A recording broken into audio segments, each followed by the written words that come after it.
Hello, what's up, everybody? Welcome back to the Sketchcraft Shout-Out. It is April Fool's. No, it's April, fool.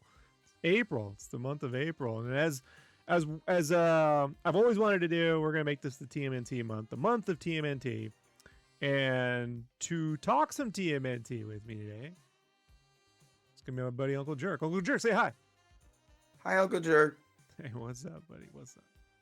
So, Man, you ready to talk some turtles, man? dude, I can talk turtles all day. I'm with you. I grew up on every iteration of the turtles. Like, I love, man, is there a more versatile, like, comic creation? Like, No, legitimately, I'm like sitting and thinking about that no, because it's like 1984. Uh, no. they just I'll tell you all why. work. Some would say Batman, but people distinctively hate versions of Batman. But there's so many goofy, serious, whatever versions of the turtles. You know, you have to go. You have to do really, really bad turtles to make people sort of universally hate you. And there, people still love that Michael Bay stuff. I'm not a fan, but you know, it does have its fans. And those, even those concert turtles, the coming out of our shell store turtle sets sold at NECA when they were like 150, right? So the turtles, I think, might be the culmination of everything good that happened in comics, before and after. You know, like the Jack Kirby is in there, the Frank Miller stuff is in there, the heavy metal influence is in there, the Lord of the Rings stuff. I mean, it's got everything, right? Like it's got everything. It's got Stan Lee in there, and it's got everything, dude. Like, Yeah, it does. and speaking of everything, the book we're going to be covering today is TMNT Kevin Eastman's Teenage Mutant Ninja Turtles Autobiography. Now, I own the physical copy of this, but I got mine in 2008 or 9, somewhere around there. Yeah, I've seen your copy, dude. Yeah, it fell right the fuck apart, guys. Like really quickly, the spine just obliterated. So I went and bought. You can get for $15. You can get a digital copy straight from Kevin Eastman. I do encourage you to go purchase one, even though we're going to look over this. This is not a supplement for buying things. It's to encourage you to go support creators like Kevin. Kevin put together a wonderful book here. The physical copy is available used on Amazon around $50-$60, and I will put a link there. And if you use that affiliate link, you'll donate $1 to me and go get a boba. That'd be super nice. Hey, what's up, my Scribblies? Rob here. When you're done with this video, head over to sketchcraft.com. Check this out. It's my own Squarespace website, not being paid to let you know where I made it, but just letting you know where I made it. It's got my full portfolio of work, everything from Spyro, Crash Team Rumble, Berserk Boy, some stuff I did on Overwatch too. Hey, look at that. Actually, we're spending like 4 months on this, so it's the best place to put it, sketchcraft.com. So you want to see some projects that never made it to the finish line, like a video game called Savior Machine. You go right here to sketchcraft.com, you could check out some of this stuff. Man, I did this stuff in 2009, folks. This is a project where I was going to have a chick in a post-apocalyptic pretty environment take down cybernetic dinosaurs in 2010.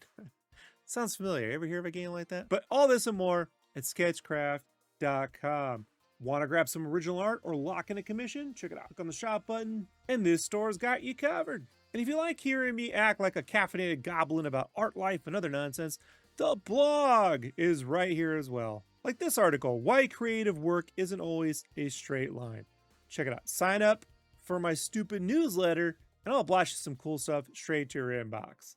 Sketchcraft.com. It's not just what's drawn, it's what's between the lines that counts. We're gonna go through, like, this is some of these figures were recently made. Like this one right here was recently made into a NECA concept action figure, which I picked up at Comic-Con, which is super nice. Look at this little guy.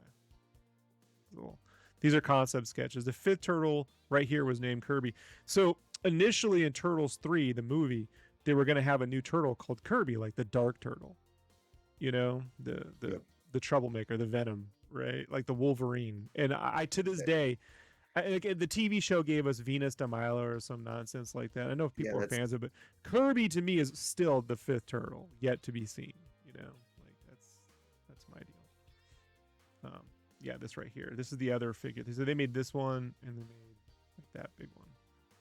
And this one with the nunchuck gloves on the hands, man, is my shit, dude. Oh, I remember because it's even they even did a black and white version too, dude. Yeah, Yeah, you're totally right. Yep. yeah. And this right here, this combination of Eastman and Larry, right? There's like the Eastman, his early Eastman right here, right? Like this is just Man, this is that's my shit, nice. dude. Yeah, I just look. His rendering and stuff, dude. Like I will forever when I think about comics and like halftones and like like tones in general, like Turtles is that's it. And I That's was the like, so deal what did all. you ink like this with? He's like, oh man, that's a Sharpie and that's a Sharpie. Like, he inked this with nothing, guys. Like whatever Staples had, essentially is like what That's he. so fucking upsetting. Yeah. They actually have a new statue that may or may not come out thanks to the shit tariffs that you people voted for out there. Someone, right? One of you dudes listening voted for him. But they at Comic-Con they had this statue built up, painted fully with the whole. It looked great with the giant mushroom and stuff, full color. So good. So, and this right here is just the history of Kevin. Let's get to some turtles, man. So these figures were finally released by Playmates last summer. They did these, and they actually fit into these poses. The original '83 Muppet Turtle designs. So I don't think, this pose I'm unfamiliar with. Oh, dude, they did that figure. Mondo did that figure too, because Well, Mondo. NECA has this. Mondo had one, but NECA has one that's affordable. This one I got. And then these ones Playmates put out, and they're super posable. They have all the same weapons. They kept the art style up. It comes with this print, right? Each figure comes with this print, whatever figure you buy. Oh, Now the okay. paint job's not that great. It's just the plastic, but still, it is cool. They come with the blue, purple, red, and orange mask as opposed to the red mask. But Nah, I'm not gonna complain. Like red. it's still pretty dope. Red. This is my Splinter. When I think of Splinter, this is what I see. I can see him a little bit trimmer than that, like the feet, like after they got a little bit smaller. But This yeah, Yoda totally. Splinter is my shit, dude.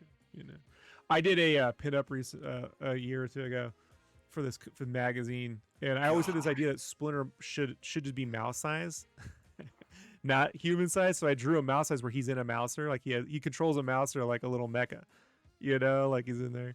Because I'm like, the tiniest of Yodas comes out and does all the ninja magic and shit. Always wanted to see it. So that piece was so insanely dope. This is so Ronin, right? Like Frank Miller's Ronin. Well, yeah, I mean, yeah, absolutely. Same Ronin And like, style. Ronin was like a massive influence. Like, I don't remember when we were talking about it, but I was totally off. Ronin is like the art. Yeah, the art of Ronin is 100% Turtles. Influence. Yeah. And like, I had like totally misremembered well, it was a long time ago. It was one of our first episodes. I think it was with you, but no, it was like, I was talking about it. And I was like, no. And it was they'd asked him about the story, and he was like, oh, hell no. Hell no. And to the no. The art, yes. Except I would say the last Ronin literally is. Well, last Ronin maybe, but was like whatever that was. But like the conception 5 is years later or whatever. The fight panels in the book, and we'll go through it, are Ronin panels, literally from the original. And then the last story is called Ronin. Ronin's a huge influence on the Turtles. I don't care what, like it just is. This was put in the first issue, right? I think there was a 2-page spread to this sort of thing. Yeah. And this kind of twisting, man, like this is one of those things where, I was told this isn't professional comics, but my God, they weren't doing these kinds of poses in mainstream.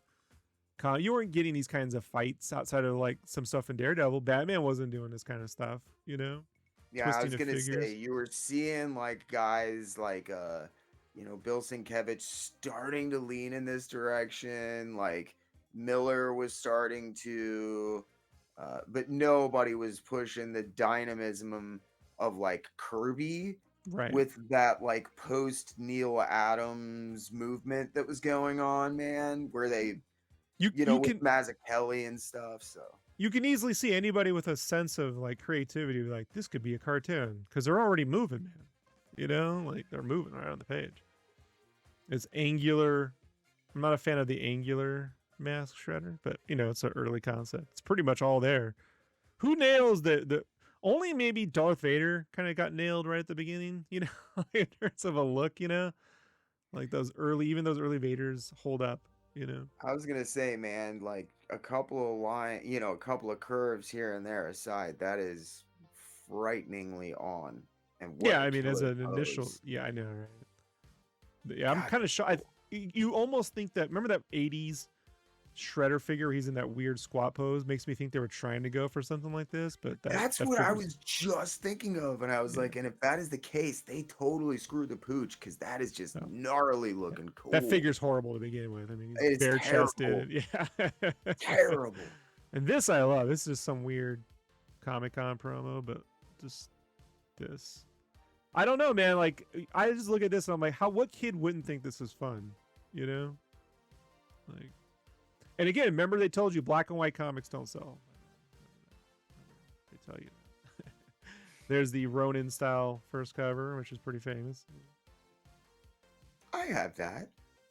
And then here's our that milky, clean inking, that kind of I always felt it was kind of metallic inking style, you know, kind of without Okay. the chromes, but that kind of like where it always has these circular orbish lighting schemes, right?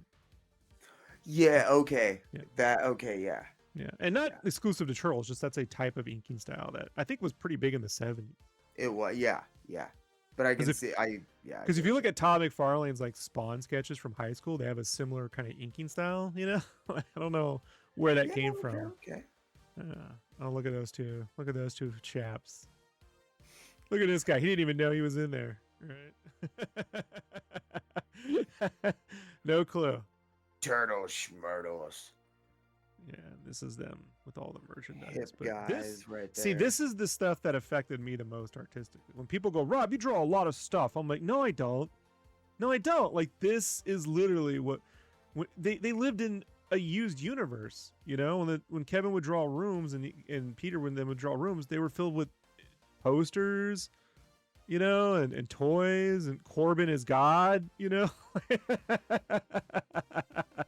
Look, alien meta.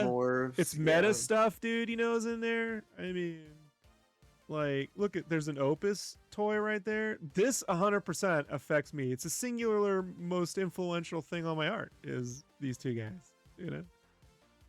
It's the mad school of art, man. And this is totally like Miller Dark Knight kind of style inking right here, right? Like those little lines like this at the nib end right there. Oh yeah, I can see that. Yeah. He gets way more into it later. But Yes. this right here was used on the back of the Turtles first publishing book, and we're going to cover those, folks, so don't worry about that. But I love this one. Like, this was totally Miller style Turtles, like Dark Knight Miller Turtles to me. Like, Yes, it is. yeah. That is gnarly as hell. Yeah, I mean, like, and this is just chisel Sharpie. Well, yeah, of course it is, because you know. It's probably all yellow and purple right now too, right? Oh, dude, if it still exists, you know, just totally faded to oblivion, and like wines blow out like old tattoos. So the fourth book, first publishing, put out these 4 graphic novels, and they're all colored, hand painted, like The Dark Knight Returns. They don't have any of the halftones because apparently before they went and did the duotone shade, they photocopied all the line arts, so they had a copy of them, right? And so this right here is what it looked like before the duotone. I'm not a fan of the duotone. I want everyone to know it because this was my first. This right here, this issue was my first. I prefer this. Don't like the duotone. I like this and this in color. Don't care for the duotone. I think the duotone just muddies up everything, and it kills people. So Blah blah blah, carcinogenic, blah blah. yeah, I know.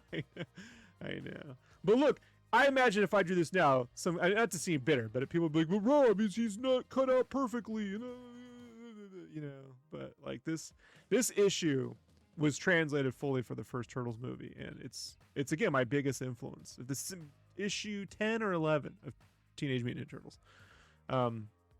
It's this whole fight where in April's junk shop or whatever, the Christmas bit, and then Casey Jones shows up and single. I've redrawn this issue as a kid at least 10 times, page for page.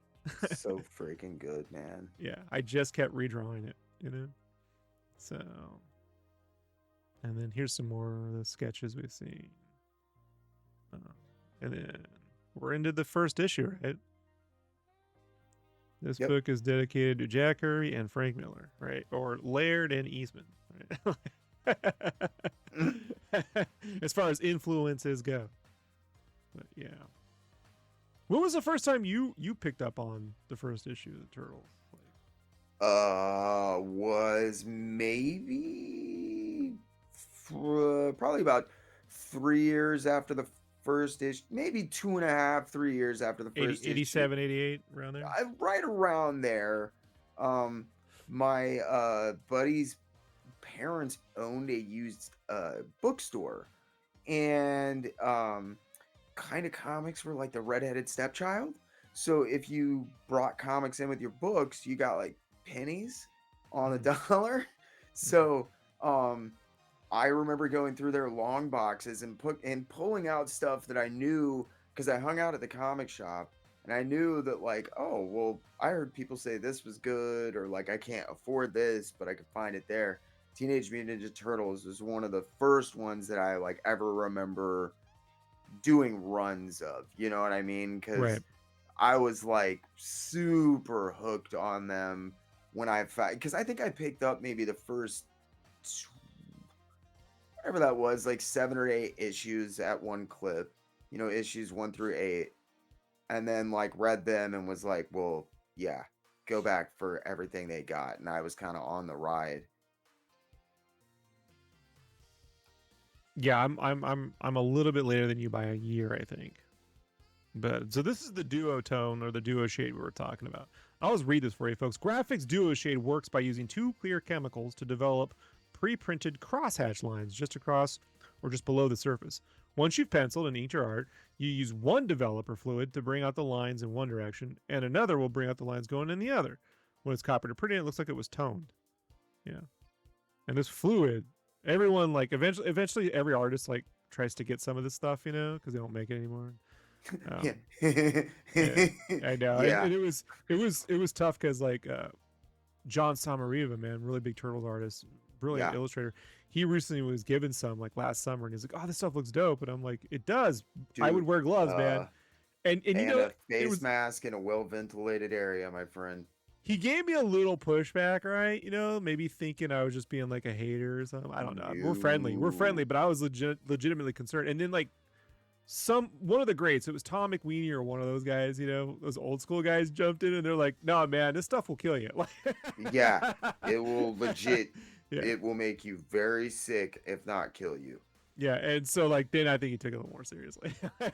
Yeah, I mean, it's beautiful stuff. I really love the look of it, and I think one of the things that contributes to the unique look of Teenage Mutant Ninja Turtles in my head, because that's how I will forever remember the Turtles. It's weird because that's your version and my version is this version. I know, and that's so alien to me. It's the same issues. It's not even new issues, right? Like, no, I know, but they look like totally different things, and that Yeah. first image has got so much negative space, I just can't even conceive of it. Like with all that white on the page, it's like blinding. I'm like, that's not the Turtles. That's how I see everything. What's happening? I'm scared. That's how I see, man. It's so bright. That's how Raw works. I know, but I'm just saying it's so funny because it's like we're like, you know, a year or two apart on finding the Turtles, same issues, same, like, not even, you know, the color. It's the fucking black, and we're both like, yeah, we're arguing about the black and white. you know, well, not even arguing. It's just going back. I was gonna say, like, on a more positive note, thank you. That like, no, it's just like there's so many interpretations and so many versions of the Turtles, like even from the beginning. I think that's another great example of it, because that reminds me a lot of like Frank Miller. You know, the dark muddiness. Yeah, I do like the bold outlines. And I like this stippling around here. I just don't care for this gray stuff. No, dude, I'm not trying to convert you. I'm just saying that's what reminds me so much of Miller. You know what I'm saying? In my mind, like this would be like more black, and these would just be like outlines as you get further back here, and this would just be done in color. You know? But there we go. But I mean, in a black and white comic, it wouldn't be the case. But in Bone, it would just be like a couple clouds, right? Like, Oh well, yeah, but that's Jeff Smith and Bone, and like, well, Bone was my second favorite. Love my man. So we'll well, get to that. At no, some but what point I was too. getting ready to say is everybody can't be the minimalist genius that Smith is. The guy's Speak, fucking. Hey man, Smith and Toth are the masters of minimalism, in my opinion. Man, that's cool seeing that layout. and so he did Look at all the these layouts movement. on 8.5 by 11 paper, and he's kept them all. So like when they had this big thing we went to at IDW, they recreated his office, but they had a big like they were showing all of the art there too. He had a lot of these things, and they were just put in the center like plastic, like clear plastic blocks, so you could see from both sides, and all the pencil sketches were in Oh, there and all the ink. Yeah, cool. all these roughs. Like he's kept like all these things. Like Yeah, yeah. I know, and like I know people are tempted to sell stuff, and like you see most modern artists doing that, but it's like, I, it, it historically, looking back on the turtles, like how important they are, and having all this wealth of information, not because of other people, but because the creators had the foresight to just hold on to this stuff, is invaluable. It's yeah, so cool. and It's look, there's that so fun, pose. man. He flips Oh that god, pose. that's so dope, dude. Yeah. I so got to do a version of Shredder like that now. This is great. They draw like the best combat fight scenes, by the way. Kevin Eastman and Peter Laird. Like I really love When their they combo, they do an amazing job, especially. yeah. And that's another thing I think they took from Miller. Those big, awesome melees, Yeah. Yeah. like from Wolverine and stuff, because that's a lot of what that reminds me of is like Wolverine meets like Conan the Barbarian or something. It's super cool. Yeah. I love the clarity of the See, images too, see, dude. yeah, yeah. See how clear that is without duo shade? See? No, I wasn't See, look, talking it's the about same image. It's the same image. See how much that's clearer no, I this? You was can see talking all about this shit. I know, I I was agree. talking about the pencils at No, the I top, but agree. You're a good job, man. I'm glad you pointed um, that but it's like that out. last panel is like, dude, Yeah, I holy know. crap, is that beautiful? I mean, they You scaled were it. not seeing that in books at the time. No, no, you really aren't anywhere. And this is why I wasn't interested in mainstream comics, at Marvel or DC at this period. I mean, when I finally see McFarlane stuff, his use of shape and layout and everything really, spoke to me as a kid. But Mm-hmm. even then, it was always like big head swing. It wasn't like seven dudes battling on a page. So it wasn't quite the same. Also, man, how good is this lettering? Can we talk Amazing. about like how Oh, great the oh my lettering is on the god. turtles? And how is there not a font for this already? Like the There, comic craft guys. there is, but No, they're all but a real unofficial. professional one, dude. You know what I mean? Like with all Oh these like yeah, mistakes and alternate A's and R's and stuff. because you Yeah. gotta do it by hand, man. So this is why I hate when modern comic letterers go on to Threads or whatever, and they're like, "You got to have vector everything." I'm like, "No, you don't. Look at that. Look at that. Look at that." This would probably anger Eric Larson, but I'm like, "You gonna argue with this seriously?" Like, you know, Yeah, I'm I not. don't know if he would.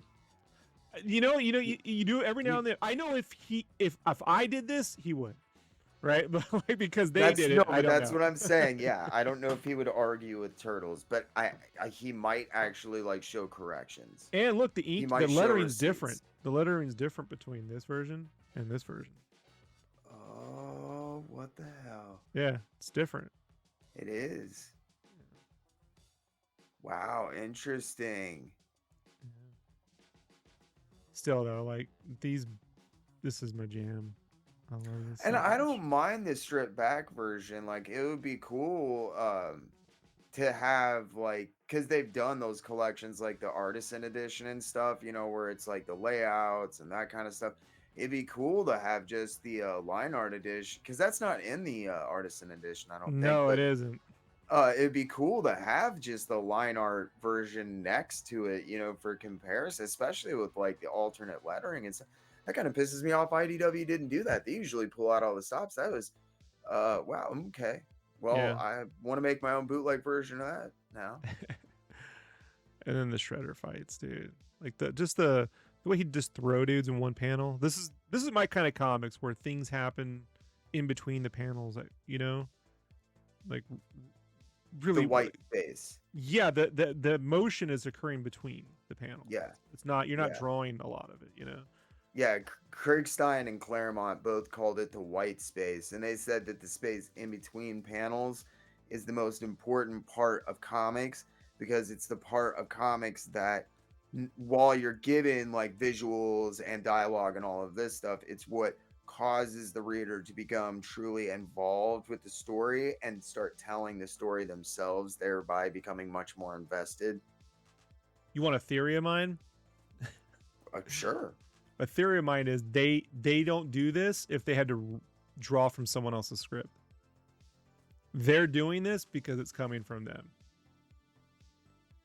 Like having been handed scripts from script writers, right, and writers in general, they don't think like this.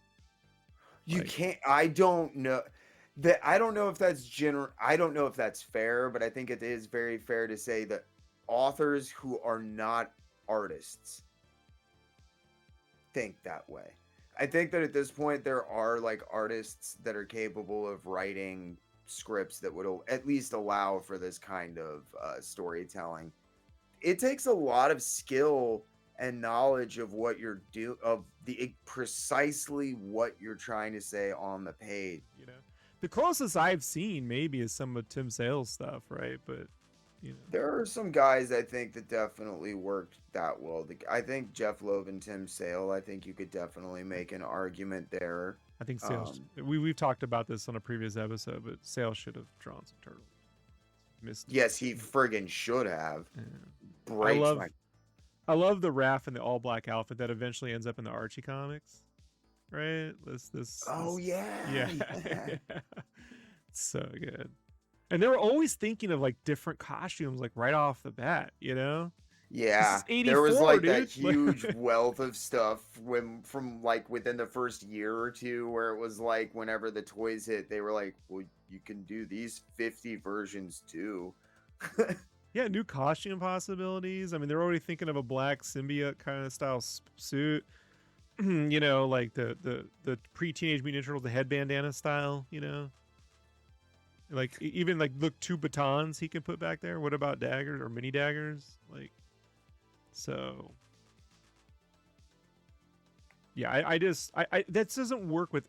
You can't do this to Batman in like year 1, right? Like just come up with all these different costume ideas, you know. But with the Turtles, like it almost seems like anything can work with them. Ultimately, you know, like if done properly, yes. Right. God, there's that pose again. Oh, yeah, man, they really know how to utilize that shit. And you know what? You use everything, is right. Like everything's a matter of refinement. You know, we were talking about Bone a little bit. Bone itself is a second pass at Bone. The whole story. It's originally a comic called Thorn, right? Which is now I think available in print, or kickstarted it. So he did, and thank God. Yes, it is. Look how much right more now, readable guys. this is, my man. Look how much more readable this is without the duo shade. Oh yeah, it's so much more boring. You're right, Rob. I know. Look at that. That looks like a drawing, dude. I know you can see everything. everything. A boring drawing. No, dude, I totally agree. Don't need it here either. Totally right. Don't need it there. And then my favorite villain like things since Stormtroopers are Mousers. You know, they say you could never have too many Stormtrooper toys. One can never have too many Mousers. Like for me, there was Sentinels, and then there were Mousers. I think they're just two of the most amazing designs ever, dude. And that cover, holy Christ, dude! I remember seeing that for the first time, going through that stack of books, and seeing that cover, and it was like, why doesn't Marvel look like they're supposed to be cool? Right. Like what? This is look how evil they are. This is blood. You like a blood one where it eats. Sweet Jesus. I love these pencils, by the way. These lines right here, like they're really refining this looser look. Honestly, in most indie comics, this is pretty much good to go, right? They could have printed halftones back in the day, like, Yeah. you know, Especially 84. I mean, like, dude, this a, would have been going up against like you could color this in marker as is, you know. Maybe you Jack have to tighten the Squad. faces up a little bit more right here, but you know, like, Yeah. but like this is good to go, you know. Man, that's so cool. But all these are great, you know. I'm not. That is, I love this. These Eastman faces are the best to me because these are so non-marketable faces. This is not going on a shirt at Walmart. I mean, now you can, like, you can get away with one of them, you know. But that's what I I loved was about gonna the say turtles. the smirks and stuff always. Yeah, I and I love love them them. without the bandanas, and they just look like Muppets. I mean, I was a huge Muppets kid, so I just thought they're ninja Muppets. This is before the movie came out. So at the end of the fourth book and the Turtles thing, they have a thing. We're making a movie with Jim Henson. I'm like, ninja Muppets! Like, I couldn't believe it. I was so primed and pumped and ready for the Turtles before there was ever a trailer because I knew it was coming. You know, and it lived up to everything I could have. It exceeded my. It's one of the few times as a kid the idea of something exceeded my expectation. You spend all this time thinking of what a Star Wars prequel might look like, you know, and then you get one. The Turtles like lived up, you know, for real. I put that first movie in my top 3 comic book films of all time. I saw that movie the third day it was out. My parents went out on like their first ever date after my sister was born, and I lived 3 blocks away from a theater, and my poor babysitter, I swear to God, Rob, do you see movies where kids are like, can we please, can we please, can we please, can we please, can we please for like 30, 40 minutes? Dude, I hit this chick for an hour and a half. She looked like she was getting ready to cry. Got out my piggy bank and I was like, this is all we need. We're going. I drug my I think she was like 2. Oh, it was awful. My sister was miserable. My babysitter, it was one of the most sublime experiences of my freaking life. You know what I mean? Couldn't Right. have given a shit less. It was awesome. This that's amazing. This layout. I mean, the kayfabe, Ed and Jim had Peter and Kevin on to talk about these issues. I highly Thank recommend. you, oh my God, to Yeah. the comic gods for that happening. If you are a Turtle fan, you owe it to yourself to go and listen to those commentaries. I will put a link in the description below, folks. So after you check this out, go check all those out. You know, I think they're incredibly important interviews, and you know, Indispensable, yeah, amazingly conducted, and I will never be able to thank Ed and Jim enough for making that happen. yeah. I do think like they were talking about like Peter's like technological like design here, and the more I look Yeah. at it, it reminds me of like Ron Codd and Joe Johnson. Like if you like the Star Wars, if you go look at Joe Johnson's like shape designs and all the Imperial vehicles and stuff on, especially Empire, you can see a lot of this kind of Okay. this kind of Okay. knob work. Yeah. So those I've had to not be seen available. enough production and design work on that stuff to be able to tell you, man. Well, they had to be buying like Starlog magazines and stuff, which would Oh have this yeah. concept. Yeah, had to have. Yeah. Classic. This figure finally came out, the actual Baxter Stockman, you know, and I finally have it. It's a childhood dream come true. When I put that little figure down, it's like finally an actual comic accurate Baxter Stockman. So you don't need duo shade. Look how great this is.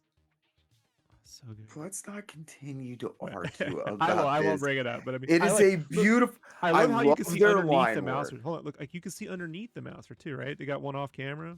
Right? They're bumping in. It's just so good. No, dude, I love their line work And unabashedly. the I composition. just, for me, yeah, and the composition is Right. beautiful. It's so It's busy, all the but way into it's the like drawing your eye so perfectly. yeah. Also, look at the ability to tell a story in the middle of this like craziness. Like I, it's not just crap for crap's sake. Pay attention to this, people. I didn't plan on this, but let's just read this little. I decided not to include any of the tone pages in this chapter so I could show off this cool spread. And I was Shay- getting ready to say, like, for me, I think a large part of it is that, like, when I look at this, it doesn't look like the turtles that I remember. It needs the duo shade. That could be a nostalgic bias on my part. You know what I mean? Because I'm Probably. not trying to argue it looks No, and that, but see, that's necessarily that's what I love about the turtles. I think very early on, better. the thing about the turtles is it taught me very early on that there can be multiple versions of the same thing coexisting at the Yeah, same time. So I exactly. don't get all like, that's not my Zack Snyder Superman. I don't get any of that stuff. You can have multiple versions of something occurring at the same time, so long as it's all true to the tone and the spirit.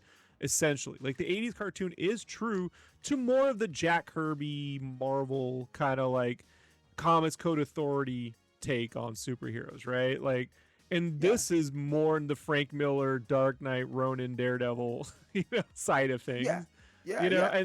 and then eventually the movie comes out and it's more like Big Trouble in Little China and Ghostbusters, and then they eventually turn into straight up kiddie films, which is ridiculous, right? And but they all have their fans, and so that's why I'm so glad I wasn't there to hear too much, even though people didn't like my preferred version, the Mirage stuff, as it's called now.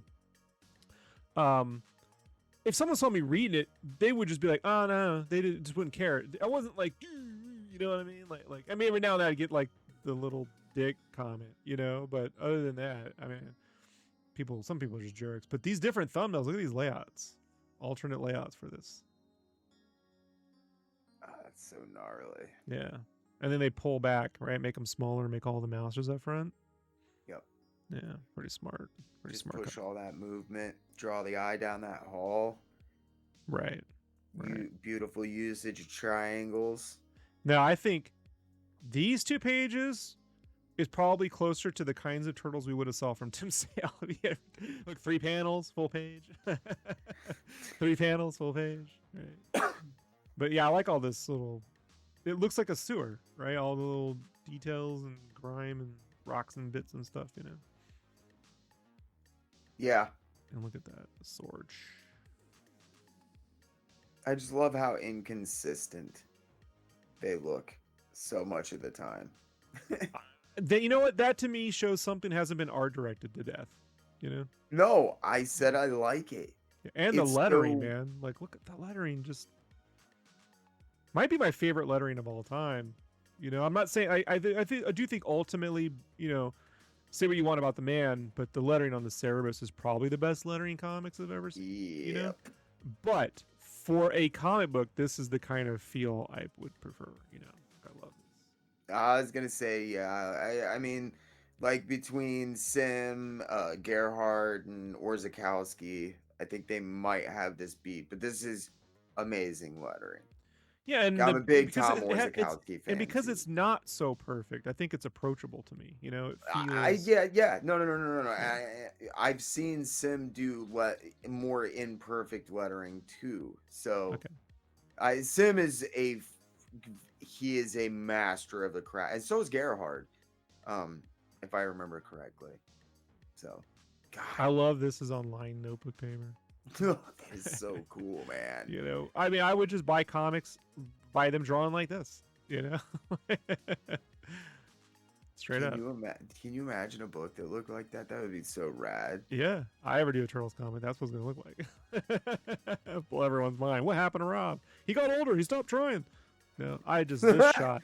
This top. These are not easy characters to draw top down. 3/4. No. The foreshortening is tough with these shapes, folks. Like, and there's a lot of fudging of perspective here to make it work.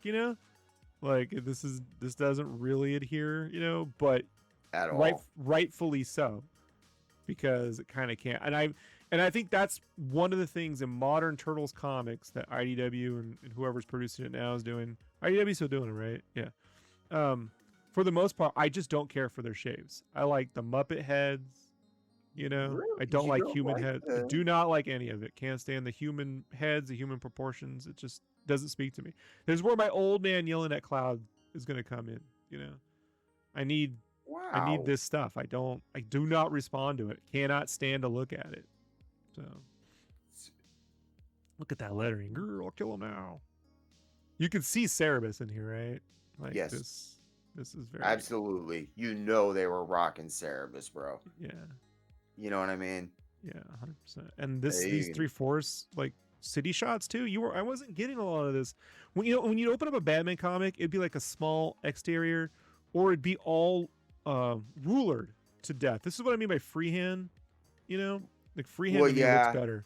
And on I, top of that, Batman would have to be standing on the point of that roof right there, yeah, yeah, listening yeah. to The whatever tails are just being going said. into the alley. Yeah, you know what I mean? It's like, Yeah. And so I think even by this time, mainstream comics to me were overproduced. And so some of the I think that's what the Image guys, there was a lot of, especially with the extreme side of things, there was a lot of underproducing to some extent, like underdrawing. Like it wasn't overdrawn. It was, they were cross hatching and throwing a lot of lines down, but they weren't they weren't trying to like John Romita Sr. in, that perfect house style that Marvel seemed to like perfect by the oh, okay, 70s. okay, like super refined. Like, That was a put off to okay, me as a kid. I okay. could not get into it, but this, look at these imperfect borders. So, like, what do you is like? Does Michael Golden fall into that category, or Wasn't is? aware. I knew the Nom stuff, and I liked the Nom stuff, Uh, and I liked that Nom looked cartoonish when it should have looked realistic, mhm. right? So, but you weren't getting a lot of Michael Golden. There wasn't a lot for me to find. No, I was just Yeah. curious But I because, wasn't like, interested in Nom as I would be in the Turtles. So like the subject material matters too. It's the blend, I think. Yeah. mostly it's like his Punisher covers and like Oh, those look that kind great. of Yeah, stuff. those look great. Yeah. When I eventually Okay, saw well, those, they're yeah. ruler to death. It's But just when you see the crazy. ones in the '90s, it's not approachable to me as an artist. I just look at it in awe, right? Like, well, like I'm never. Like, holy crap. Yeah. Yeah, I can't. That's beyond raw. But this would make me want to draw. You know, like I felt like I could. You look, it's deceptively simple. Most people never get here, right? But see, like even like these little grates and these, all this stuff. It's I love it. yeah, and look, there's even a doll right there for no reason. You know. And here, all their layouts on this one are on rule paper. This is that famous van chase. There's a whole issue, Oh, yeah, the yeah, Michelangelo yeah. issue, where they Yeah. they go through like the greatest car chase ever done in comics. Super hard to make car chases work in comics. So I don't know why that is. Even Eric Larson's complained about it. Larson took so much from this book, man. The graphic fantasy illustrated, when you look at it, it's just like a refined version of this. Hmm. Super. Have you read the graphic fantasy illustrated? He did I have the reprints that he did like Yeah, a few years well, ago. just Yeah. obviously, I Yeah. don't have an original Yeah. laying around. They're not tucked in the corner of my memory though. You know what I mean? I couldn't like recount to you page 16. Oh, okay, Yeah. okay. So I really liked the dragon story in there because it reminded me ridiculously of like kind of. It made me sad that Larson didn't do some Mirage Turtles. Very bluntly. yeah, every time he Actually. got a hold of the turtles, other than like the first appearance in Savage Dragon issue 2 or 4 or somewhere around Yeah. there. Yeah. Anytime they appeared after that, they didn't feel like the Mirage stuff. And then when the Image did that Mirage book that I think Larson probably published or had a hand in it somehow, not a fan of that at all. So Frank Fosco, Gary, and it has its fans. It has its fan base. well, it never even got didn't get finished at the time. Finally, they brought Frank and Gary back, but look, even like the idea of just stippling the fucking shells. Like, why, man? Like, it looks great, right? But that stippling probably took the longest thing to do. oh, that took 10 times as long as Yeah. everything else on that page. But that's what made it stand out, and it reproduced well, which was crazy. Right. You know what I mean? For an indie book, I think that showed that there was a lot of upwards movement that was, you could throw that extra detail. Just because Marvel tells you can't draw 15 lines doesn't mean you can't. And like even the stippling here and all the pipes. Yeah. That's the stuff that took the real time. You know what I mean? Right. But this I like that and composition the is little sound, tiny dude. details. You know, this composition is super sound. But basically, all of their stuff is, at least for the first like maybe 2 years or whatever. Yeah, I mean, when the other artists take over, you know, it's hit or miss for people. But their particular team up, you know, was Yeah. flawless to me. You know, the whole way through. While they were working together, whew, you know. Right. So Well, at these are least like the while they were fights. working. Yeah, like this stuff was just so easy to. I mean, in color, it's even you know, the coloring on the first publishing books, which we will get to, was done so impeccably well that it bums me out. They hired, who's the lady who colored Batman Year One? Richmond Lewis. So they hired Okay. Richmond Lewis to color the movie adaptation for Secret of the Ooze. It's not good. I don't know what happened. Her work on, and it was because of that Year One. Like he's like, always want to work with Richmond Lewis, you know, and so I don't know. It's just like the coloring. Like, I can't remember who did. Hold on one second. Let me go get the book. Okay, so Steve Levine is the letterist and the colorist who did all the lettering and coloring. And his colors on these books, they're not quite at the Dark Knight level, but they're very, very close. You know. Plus, the palettes are richer. There's much more for them to do than the Dark Knight Returns. So Steve Levine's the one who ended up coloring all this stuff. But Richmond Lewis came in and did the Secret of the Ooze, man, and that was not good. not good. Yeah, but I love her work on Year One. But yeah, I like this: the pencil, the inks, and the duo shade. See, right that there. really kind of upsets me that we didn't get that in the artisan edition. Looking at that, That's the black one, right, with the Ronin style cover? Because I got that. The hardcover that IDW did that's got like Yeah, the layouts, yeah, the yeah, it pencils, doesn't and then have- the duo shade. Doesn't have this. No, it doesn't have the inking stage, which pisses me off. Like looking at this, it upsets me. I want to be able to. It is cool to see Levine, or I'm going to assume Levine lettered this too, but whoever did lettering, like how you can see their little guides, their little names guides. Yeah, yeah, that's pretty dope.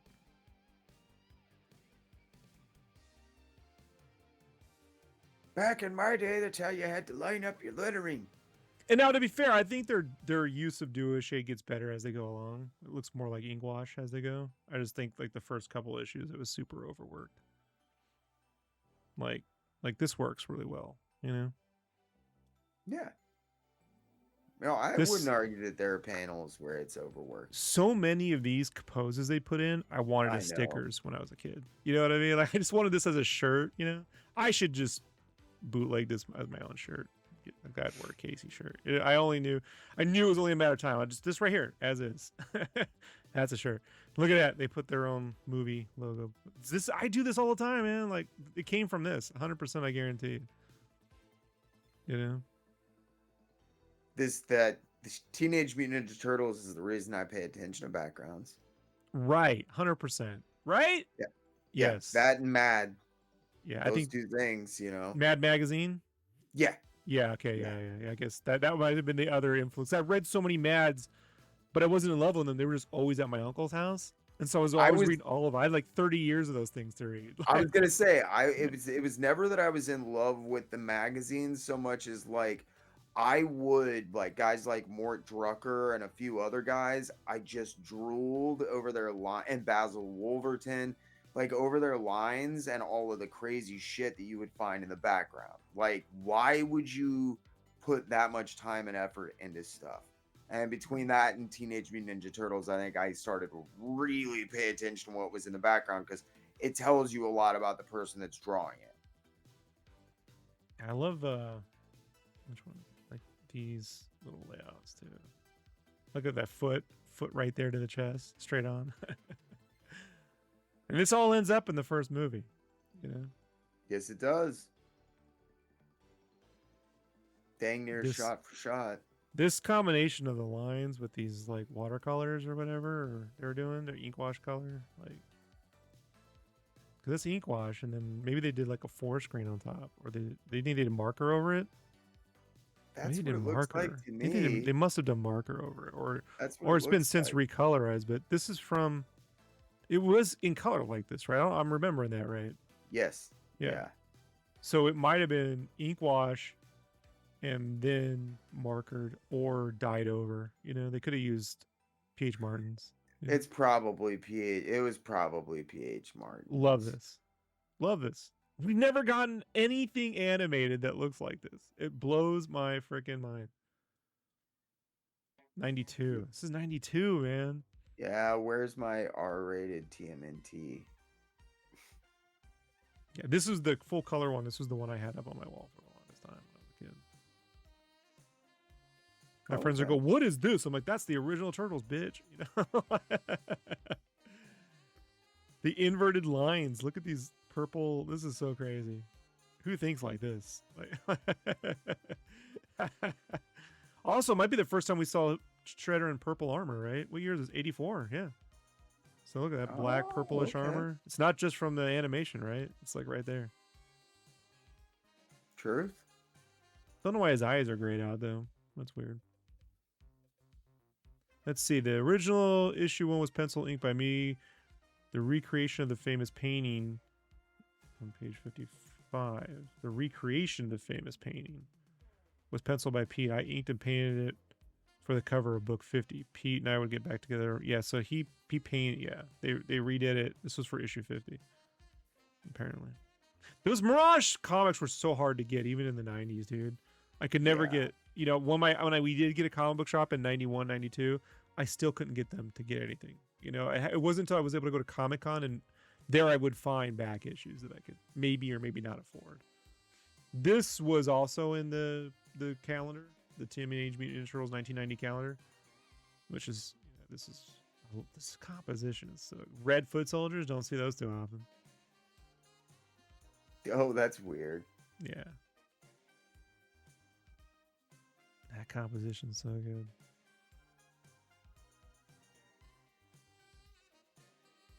And this is the Star Wars Kirby thing, right? Like, yeah, straight up Cantina. I was gonna say, like, tell me that ain't a Cantina battle right there, man. Like this guy's dad, he's got a bullet hole in him right there, you know. And this guy's like, "Oh, just order one more, please." You know.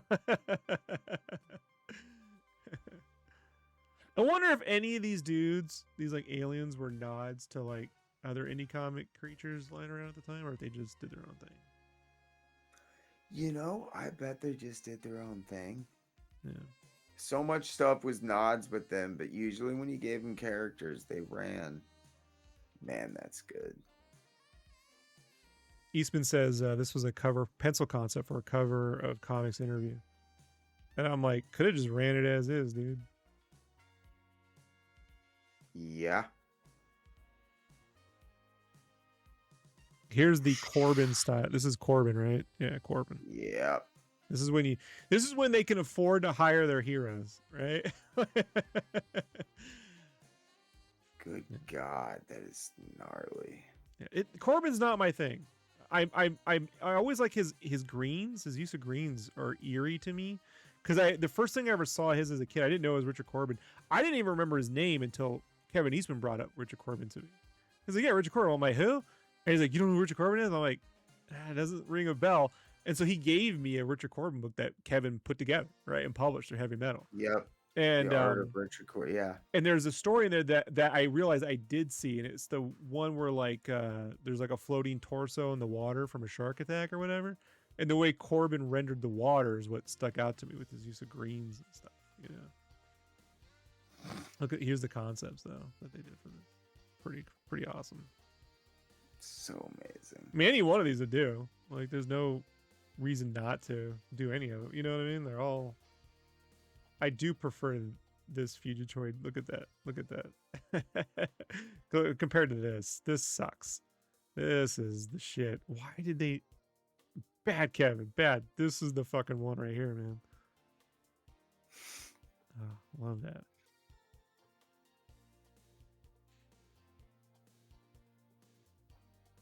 And here's how Duo Shade ages, right? Yeah. In the early 90s, we did a reprint of the first issue, and it's sepia color. Yeah, I remember that. My buddy had it. He wouldn't give it to me. but sepia color. But yeah. Yeah, did you hear about the guy who found all the original negatives to the first issue? No. Yeah, so like he found all of the original negatives and he fixed them and he printed a facsimile version that's like got all the original errors and all of the stuff on the same at the same printer on the Wow. same presses and stuff, dude. Yeah, it's out right now. It's expensive, obviously. It's like $30, but it is as close as you will ever get to experiencing the uh original printing. Super cool stuff. This my buddy had too, because he used to go to Yeah, his I had parents. this. His parents would take him to those game towns or whatever they had, where it was like, Yep. that's what we had, game town. This is a much better with the game. This is the lamest. The lamest. Yeah. Like, who puts? What is this? Why is this over there? That makes no sense. But anyway, aside from that, and this layout was they ended up redoing for a Game Boy game, Fall of the Foot Clan. They take another pass at this layout. You'll see it. This is also in the Turtles 1990 calendar. This was my favorite piece of Turtles art for probably 20 years. Like the Miller style inking, the simplicity of coloring. He's got an Uzi. Good say, man. It's really Yeah. rare you see the turtles like straight packing. Yeah. I was like, oh shit, City of War, bitch. Like, he's in full Rambo mode, dude. Like, this is First Blood, right? Dude, Casey Jones, like, holy crap, what an influence on me. Right. Like, design wise, holy shit. Yeah. These colors just look so good. They hold up, you know? Oh, yeah. Oh, man, look at the rendering. Look at the faces. Yeah. They're gorgeous. Look at the coloring on those faces, dude. You show me people that were doing that for comic books. Right, 87. This is 87, dude. I was gonna say I'll be here when you get back. Yeah. In my opinion, it's, like this sort of thing is even better than what Miller pulled off on, was it the Electra book? Electra Lives or whatever? The one that, I love the look of it, the one that him and Yeah, Lynn did. yeah, It's all like angular and geometrical. But this, I mean, he's airbrushing, look at the mist. So all these guys are masked out, probably Frisket, and he's going over with the airbrush and he's airbrushing in mist. I mean, it's spectacular. Here we get to that. They had the freedom to do that though, and I don't know if Miller necessarily despite like having a ton of freedom, I don't know. Right. I mean, amount of freedom. there's deadlines and editors and blah blah blah blah. But this is but those rules or whatever limitations they had kept me away from mainstream comics for the longest time. Oh, okay, fair enough. Yeah. So I mean, here I'm not as big a fan on the rendering of the Triceratons, So I was always like, they feel like they're missing armor, but it's still fucking a dope piece, Yeah. I love the butterfly knives. Line art looks way better. Yeah, and this classic alien style, right? This is the Jim Cameron. Yeah, Turtles. I was gonna say they're in the ceiling. It's these faces right there. Like as a kid, I'm like, how do you think like that? Like it didn't, doesn't really adhere to. It's like if they, what? This is like trying to draw an episode of Syphil and Ollie. This is like as close to a sock puppet as I've ever seen rendered on a page. They have some fight you there. Yeah, but these mouths right here, this is what they use for the movie. Right? Oh, yeah. Straight up. So. Yeah, that was that more refined, like melon shaped. Yeah. Face. These line paper grids.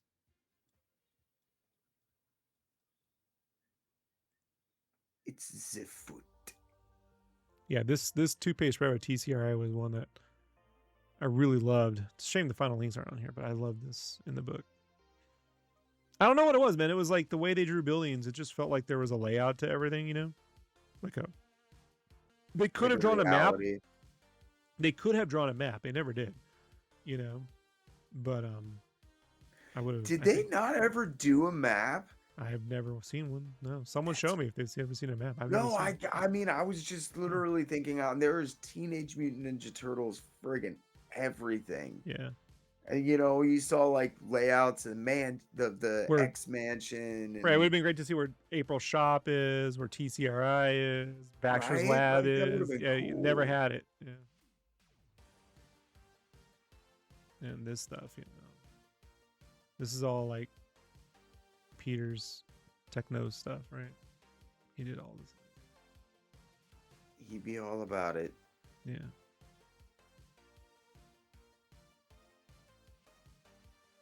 This is very like Akira. This kind of shit. That very Akira. Yeah. Here's where I think the blending of the two styles was probably like, in terms of a blend, you know, I think it was like at some of its strongest. Oh yeah, Between the two. they're trying. You know, yeah, they're drawing on each other's strengths, and I think they both have identified what those are by this point. So. Look at all this writing that you know gets trimmed down to like a line, you know, like the first draft is just. That's why, man, I'm a really big fan of just write on the page, even in your first drafts. You know, like writing in a script don't mean shit once it's on a page. Like, No, you see that on the page, and you're like, oh, yeah, cutting that down. yeah, but this is, I mean, if you were a fan of Star Wars, there you go. You know.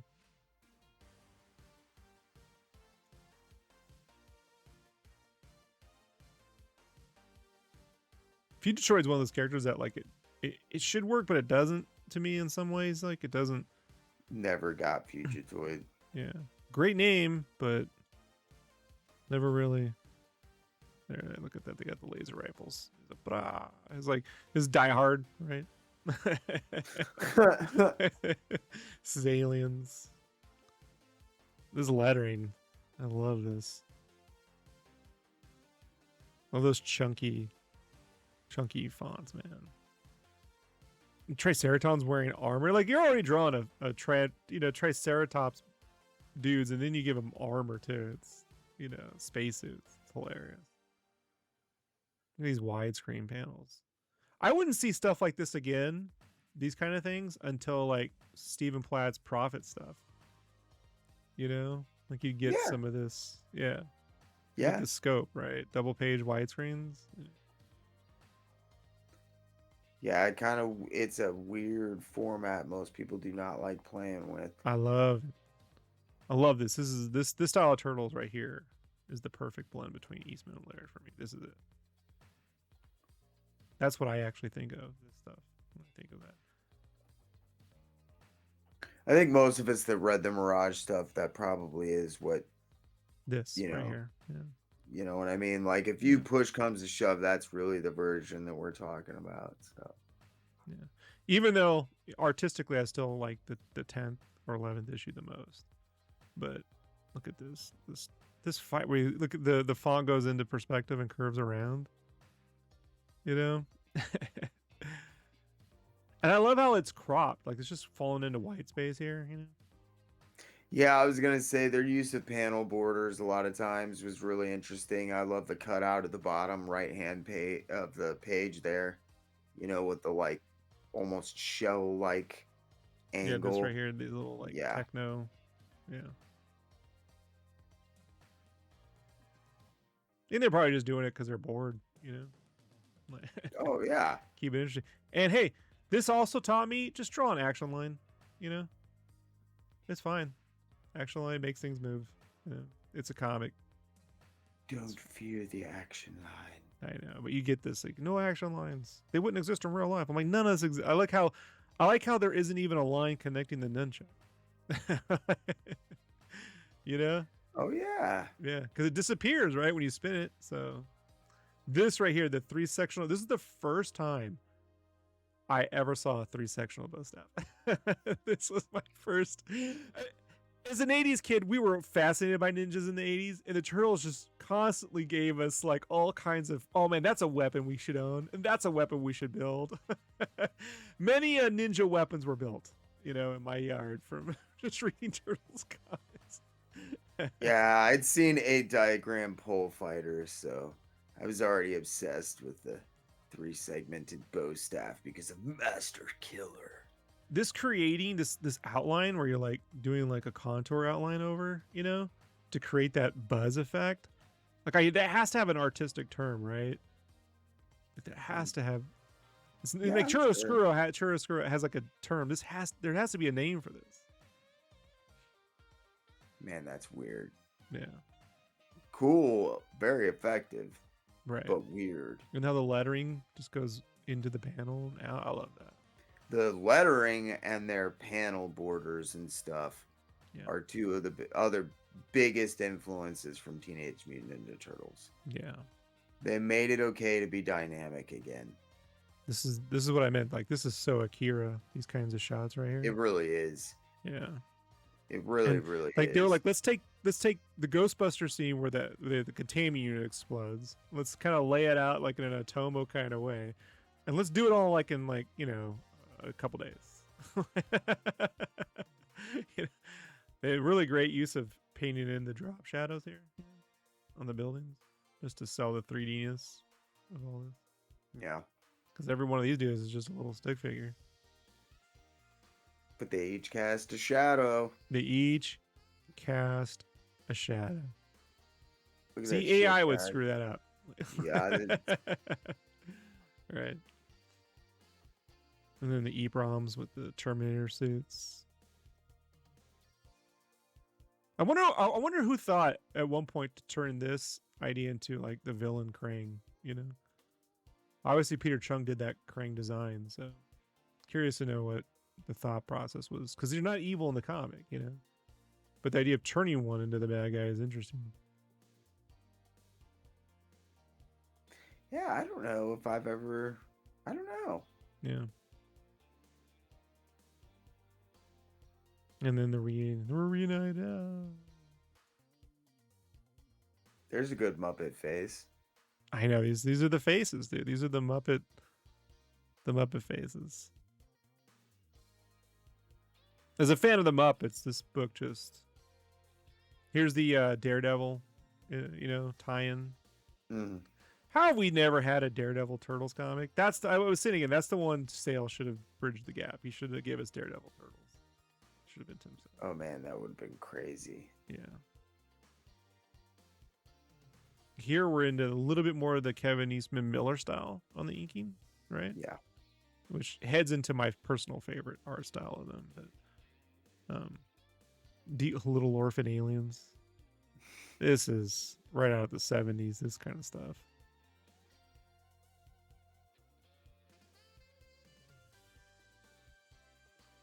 Can you imagine getting this packet once like they got sold the license? Like, by the way, here's this. I know. We gotta be rich. So here they do the pencil. Here's my favorite. Here's Uncle Jerk's favorite. And then they go and paint the snow, right? And just who do you think they had to be like? Okay, I'll take this pages and you got these pages, and just put on a movie like for the next 4 days, because guess what we're doing, That is painful.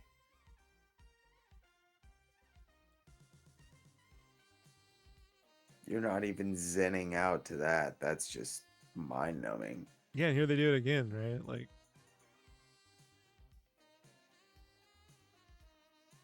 it's wild. So good though. Yeah, I mean it is some of the best snow ever put to comics. Really, feels accurate. It does. The East Coast snow, you know what I mean? The East Coast style snow. That's what it feels like. It's just always kind of like in your way. A soft blanket. Yeah. Floating in the air that's kind of like obscuring everything. Yeah. Gives it that. The closest I've seen to it on film it's kind of like if you ever saw Fargo, the movie Fargo, and in the TV show, the first season of Fargo, when they did snow again. There's a Oh, whole dude, sequence. yeah. Movie for sure. Yeah. But there's a whole sequence in the snow. It's pretty amazing.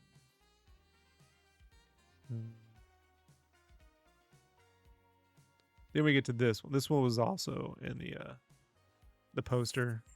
I just love this rendering. Man, that is so good. Yeah, Holy I mean this crap. This right? Like man, that's cool looking. I used to think this was a chick. Like in my mind, when I first saw Karai one year, I thought that was that Karai. Like, yeah. But yeah, look at this band. Look how cool the bandana is. That looks so Joe Mad to me. Yeah, and this is 86. Like the hand, right? Like Joe would do this, right? Yeah, dude. Yeah. Like the whole yeah. bandana and just like that. Fuck, man, that is boss. Yeah, there's some stuff in Battle Chasers that's pretty much this verbatim, right? Yeah. Yeah. I don't think anyone's ever brought that one up, but good call. That is just dope, man. I'm sorry. I don't know. I've never seen that illustration. Well, you got to get that calendar, man. It's cool, but like, dude. You ever come across the TMNT 1990 calendar, right? Grab it. Like, obviously, because that needs to be on my wall right there. This was done for the role-playing game. Yeah. Was it? Okay. Yeah. You can see the line. Oh, man, that is fucking And this is the Dark Knight Returns 4th issue style of inking, right? Yeah, dude. I mean, totally. I like how like they're all negative space mixing into one another. Right? It's just brilliant. Every part of that for me is just brilliant. Look at the alternate. Oh man, now I want to go and like find a box with $1 million so I can commission him to finish that one. This is the combination of Kevin Eastman and Eric Talbot. My buddy Brett Bean bought some original Talbot pages, and he was showing it to me once. And I was like, "You motherfucker!" Dude, lucky Talbot is legend, man. Him and Michael Zulli, I think, are my two favorite guys that came on. Well, Talbot definitely leaned in the Kevin Eastman style of doing things. So I think he did. Yes. Their blending of the two, to me, is like getting 2 Kevin Eastmans for the price of 1. He's like my favorite tradition, or at least old school. There's some newer guys too that I really, really, really like. But so this was one of the ones I specifically asked Kevin about was, what did you ink this with, right? And he's like, Sharpie, chisel Sharpie tip. That looks like chisel Sharpie. Yeah, I can chisel see Sharpie. That. Yeah, that's how you got those lines. Yeah, like I can imagine like maybe someone with more classical training would have gotten one of those like. What are those Pentel pens that have like the metal tips? You know what I mean? Oh yeah, the pilot. Yeah. But he's like, no man, pen, Sharpie. Yeah. Like, yeah, you know what? It got the job done. Hope they aren't browned. They are. Look at the way that page is aged. How cool does that look, though? Yeah, this hazing right here is weird, right? Like whatever that is. Chemical breakdown and reaction with the paper. Right. I wonder if it'll eventually eat through the paper. I wonder if it will.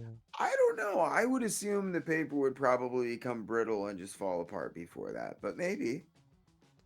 I was going to say, this is very Corbin. And then he goes, yeah, he did it. He tried to do a Corbin-ish style.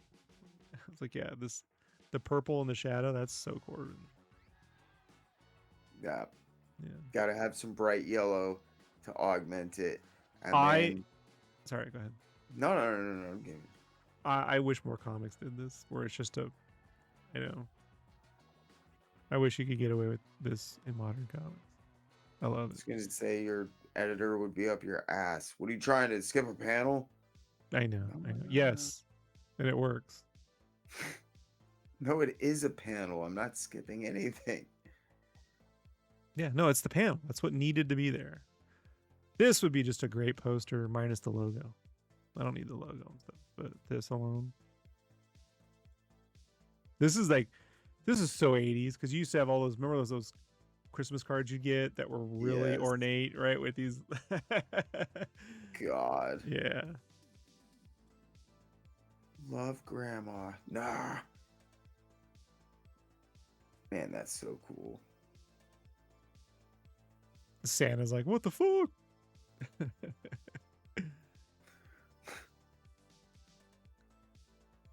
This was also in the calendar, this piece. Of course it was. Turtle Soup.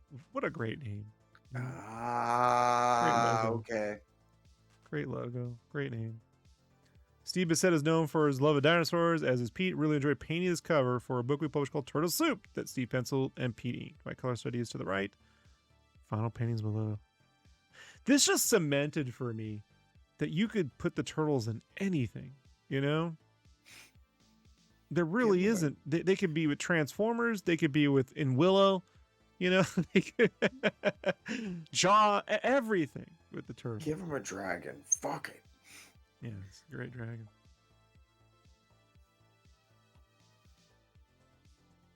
And yeah, what is that issue? Yeah, I was gonna say issue 8 or whatever. Yeah, I mean, they finally got. I have this action figure now. I never thought they'd make that. You know, had to get it.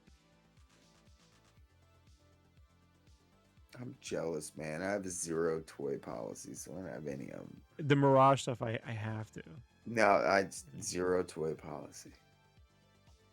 Gotta be able to see my favorite drawings in 3 dimensions. This is a cool one. See, this is the perm where they think when they see her in black and white. I'm like, no, women had this haircut. Linda Hamilton's rocking it in Terminator 84. Yep. You know? Jesus, that's cool. Yeah, that's awesome.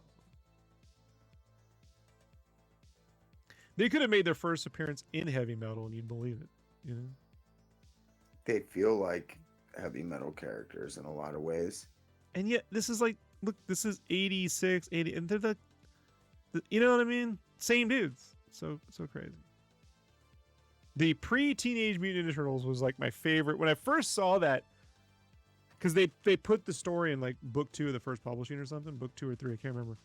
And I was like, oh man, dude, their bandanas are red, and they're called pre-teenage. And they have different weapons. Blew my mind. It was the first time I saw like something where it was a younger version of the characters that worked to me. Like Superboy never worked for me, right? Mm-hmm. But this worked. Like they would have been kids, you know?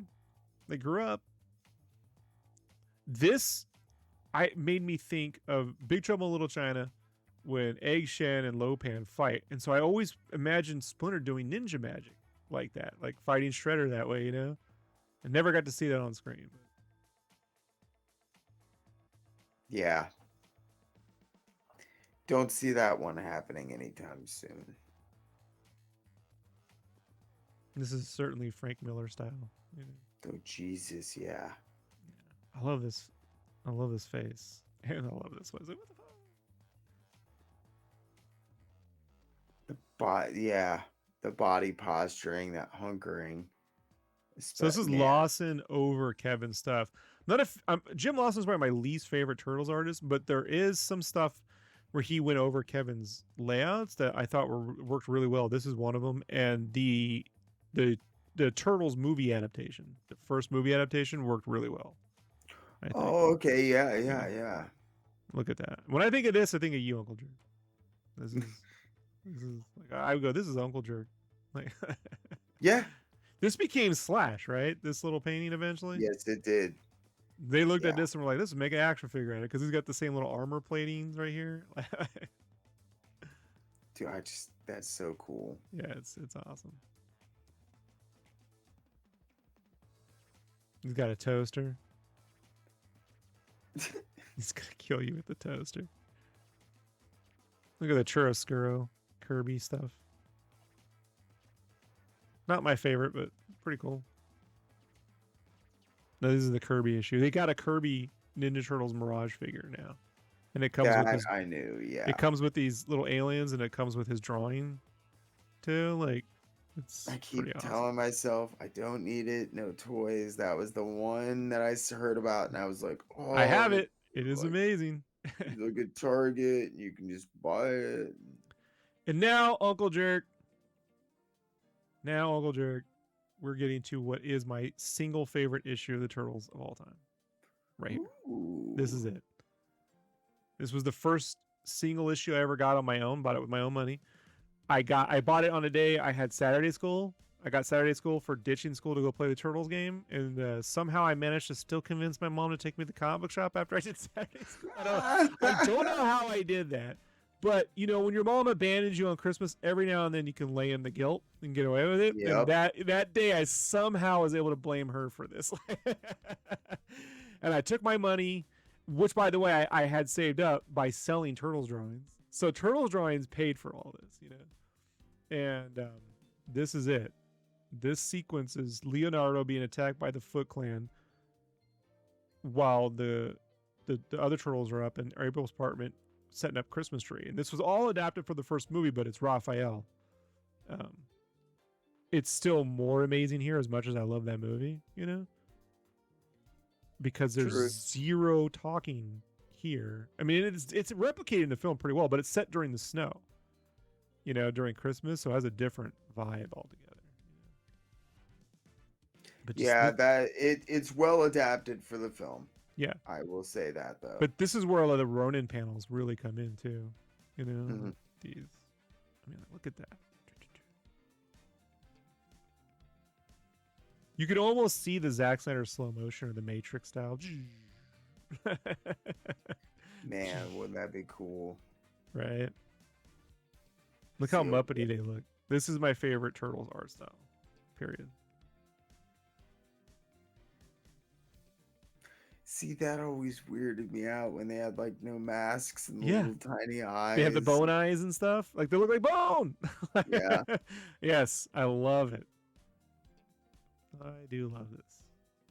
I drew this issue again probably 10 times. I would draw it and then redraw it and then redraw it. Look how thin these little widescreen panels are. 1, 2, 3, 4, 5, 6, 7, 8. Jesus. This should have won Eisner if they were doing Eisners. I mean, seriously. Show me a better issue that came out that year. Yeah, I don't think they were super hyped on giving TMNT a lot of credit at that, even at that stage. Oh, this is sick, dude. Like, and look, even if you're a young kid, you know, and you're like, oh, this looks like old art. I mean, give it a shot, you know, because it's attainable. I just see a lot of kids sometimes drawing things that just aren't attainable, you know, they would take a lot of time.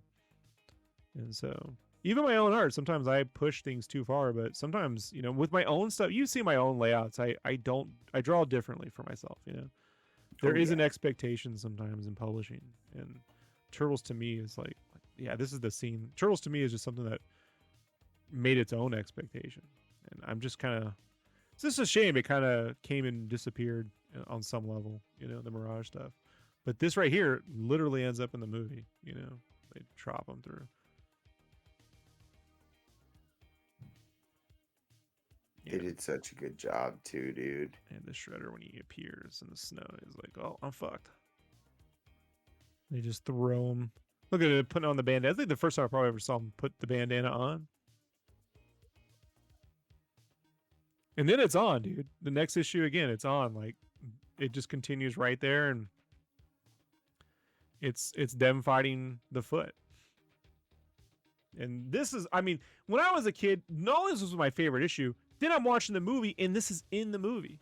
So, like, this beat the Batman movie to me like 1,000-1 because there's no scene. I love the Batman, the '89 Batman, but there's nothing in the Batman that's from the comic, really. You know, you can't go, this sequence is from the. It was all new stuff. Oh yeah, definitely not. But this is, I'm seeing this shit on screen. I'm like, and nobody. I'm like, man, I'm in the 6th or 7th grade by the time this comes out. No one in the theater with all these kids, they didn't know where this is coming from. You know, me and my friend, we knew that was it. We knew. Yeah, I was just blown the frick away. And I mean, I'm lucky to see. I've seen a lot of these in person, these pages, you know. So like that in of itself. That in of itself, right? I know my buddy. My buddy who gave me the pass to go to the dinner with Kevin and everything. I mean, they were all there, these pages, and so I just couldn't believe I was looking at it in person. Look how much of this is just white space, And then when this is painted, do you remember the first publishing, the colored stuff? I do, but not wonderfully. I always preferred it black and white, so. Right. So you're gonna really get a kick out of the colors, I think, when we get to this. Trust me on that. You'd be surprised how tastefully it was done. So, and this right here, I've drawn this. Okay, if I realistically drew the book about 5 or 6 times, I probably drew this 3. There came a point where I was like, I can't really improve. Like, there's so much stuff, The fight sequences I kept trying to get better at, but this right here is what. Look, see all the Star Wars toys up in here? There's even Turtles toys, Star Wars toys, right? Right, like this is what influences me to put all that shit in the background. Look, there's nudie statues, right? Old comics, books, toss across. I always thought these were Captain America's boots. Moxie, you know what that is? It's a flavored. It's a soda that's big on the East Coast. It's featured in 11/22/63, the book. I told my wife, she didn't know that was a real soda. I was like, that's a real soda. Like they have a real Moxie like parade every year. It's a whole thing. And then here, when he brings out the boys, I want you to meet the girls or the boys or the twins.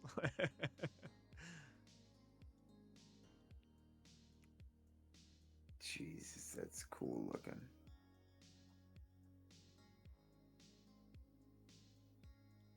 And then it all ends up with it on fire. Yeah, man. This, I'm still to this day, man.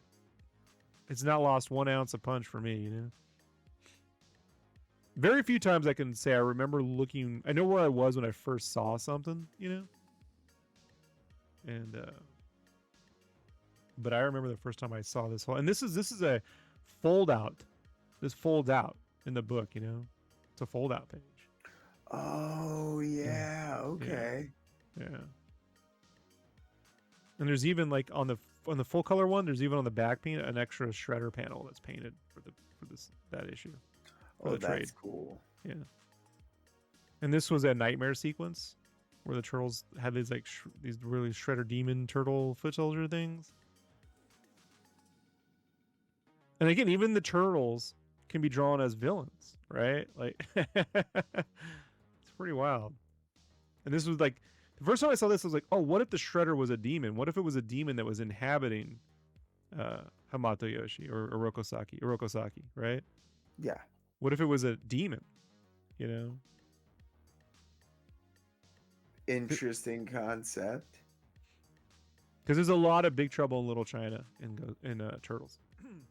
There is a lot. Kevin's even said that Casey Jones is directly Jack Burton from Big Trouble in Little China. I didn't know that. Yeah, 100%. These trees all come from. There was these architectural magazines that were on the racks back in the 80s for like home and gardens, right? Like it was like all these maps, like how to build your own home. But they had all these illustrations, and they would have like different ways of drawing the trees, and this is what. I mean, this looks just like it, Gorgeous stuff. Closest thing to a map we've got in the Turtles.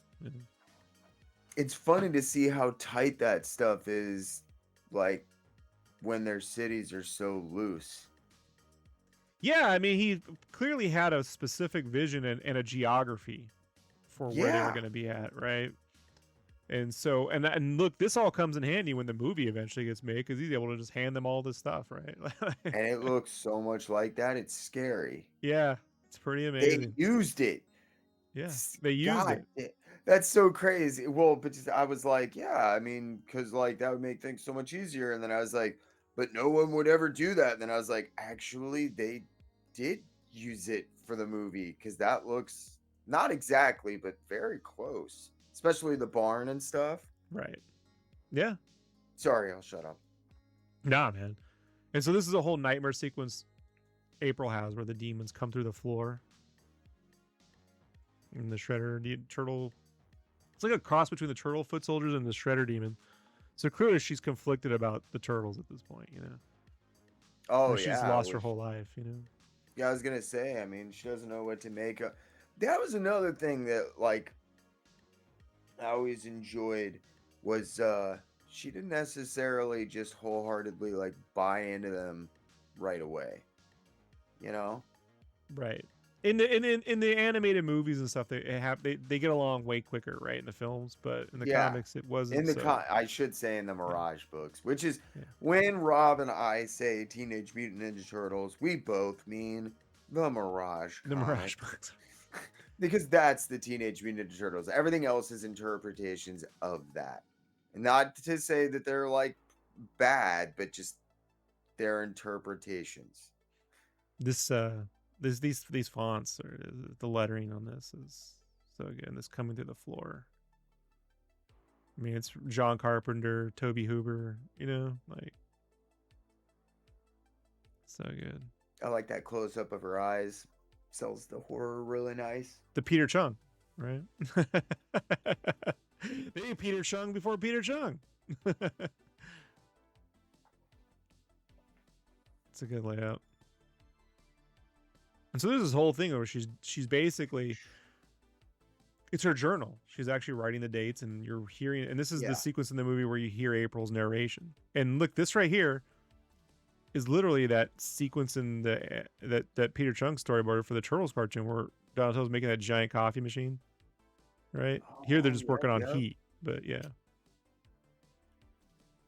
And it's like each turtle's like off in their own world, like figuring out how to deal with, you know. That bottom right piece is one of my favorite ever TMNT pieces. I don't know why. The Raphael jumping on doing the backflips on the barn. I just like the movement is so crazy. Yeah. It's the most Daredevil I think we ever seen the Turtles, really. This bit. Fair enough. That might be it. Yeah. And this, you know, there's just a fluidity and a movement. Yeah. DeLuca effect. That's what it is. Yeah, the DeLuca. And wonderful usage of the DeLuca. But even the camera rotation, where it pulls out, rotates behind, goes to the side. This stuff blew my mind. This is all in the fourth book. This is why I gladly gave up the first thing I ever drew well. I mean, that was the first thing I ever drew well, was that recreation, and I just gave it away for this book because it's like I had to have this. Good trade. And I love how busy it goes from this silent stuff to this busyness, and, you know, within a page or two. 1, 2, 3, 4, 5, 6, 7, 8, 9, 10, you know? So clever use of 10 panels. Tons of different angles. Clearly, Kevin and them got really good at making vehicles move, you know? That chase, I mean, when you do an entire freaking issue that's a car chase, you're going to learn something. Yeah, I mean, maybe he was burnt out on it, but here he at least, I'll do a little bit of it, like 2 pages. Well, but you're going to learn, you know, how to effectively move a vehicle. At least one would hope. And then there's a sequence where April falls in the ice, and then Leo comes out and saves her, and I think that's how they make up, you know? And then they get back to, like, training and fighting. And here Splinter's not gone. So in the movie, they rightfully split them up from Splinter, right? Like, they have to go back to New York, but here they were with Splinter. And then you get but it's still the same ultimate sequence, you know? Definitely one of the few instances where the film, I think, made the right call, but yeah. And yeah, this was the cover of that issue. Issue 11, I want to say. 10 or 11. I can't remember, but yeah. Wow. Look how great these Talbot airbrushes are.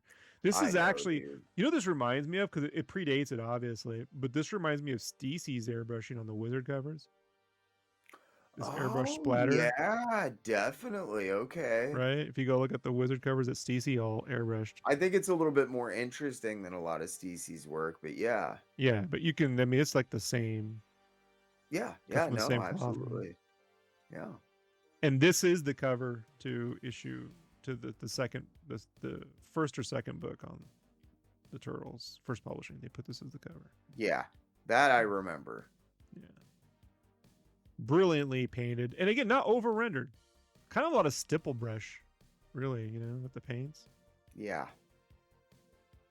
But look at the blacks are all in there.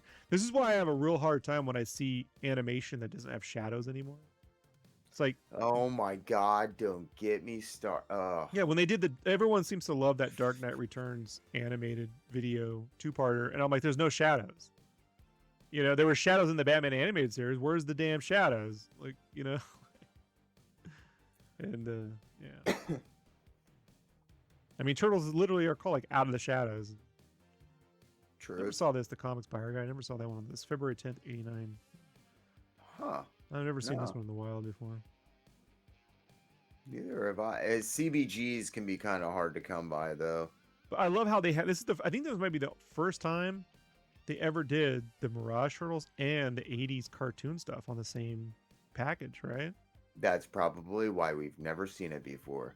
Because Yeah. CBGs aren't always easy to come by, because a lot of times they had such great artists doing, like, pinups and pieces for them, and then they would have very obscure pieces that ended up being historically important. I wonder if this is the only time Kevin ever drew both.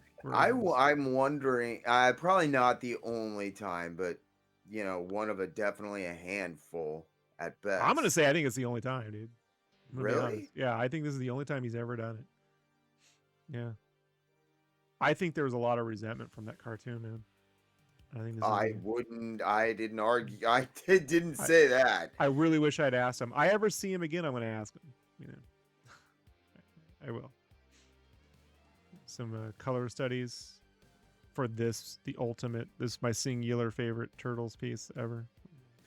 I love how that color study just whoops everything that, like. Well, I mean, the color studies just have more variety, right? But what I do think this pose is better than all these poses.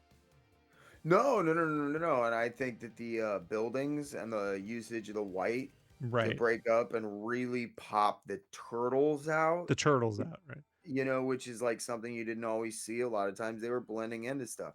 Very wise call. But if they were doing colored comics, it would have been cool to see them just colored loosely like this. Yeah. And again, we did a whole episode on Joe Chido's color guides, and looking at this now, like, as much as I was a fan of digital coloring back in the 90s, I do wish we had more marker colored comics from that era. Like, think they hold up better. Make them now. And this was also the cover for first publishing. Okay, yeah.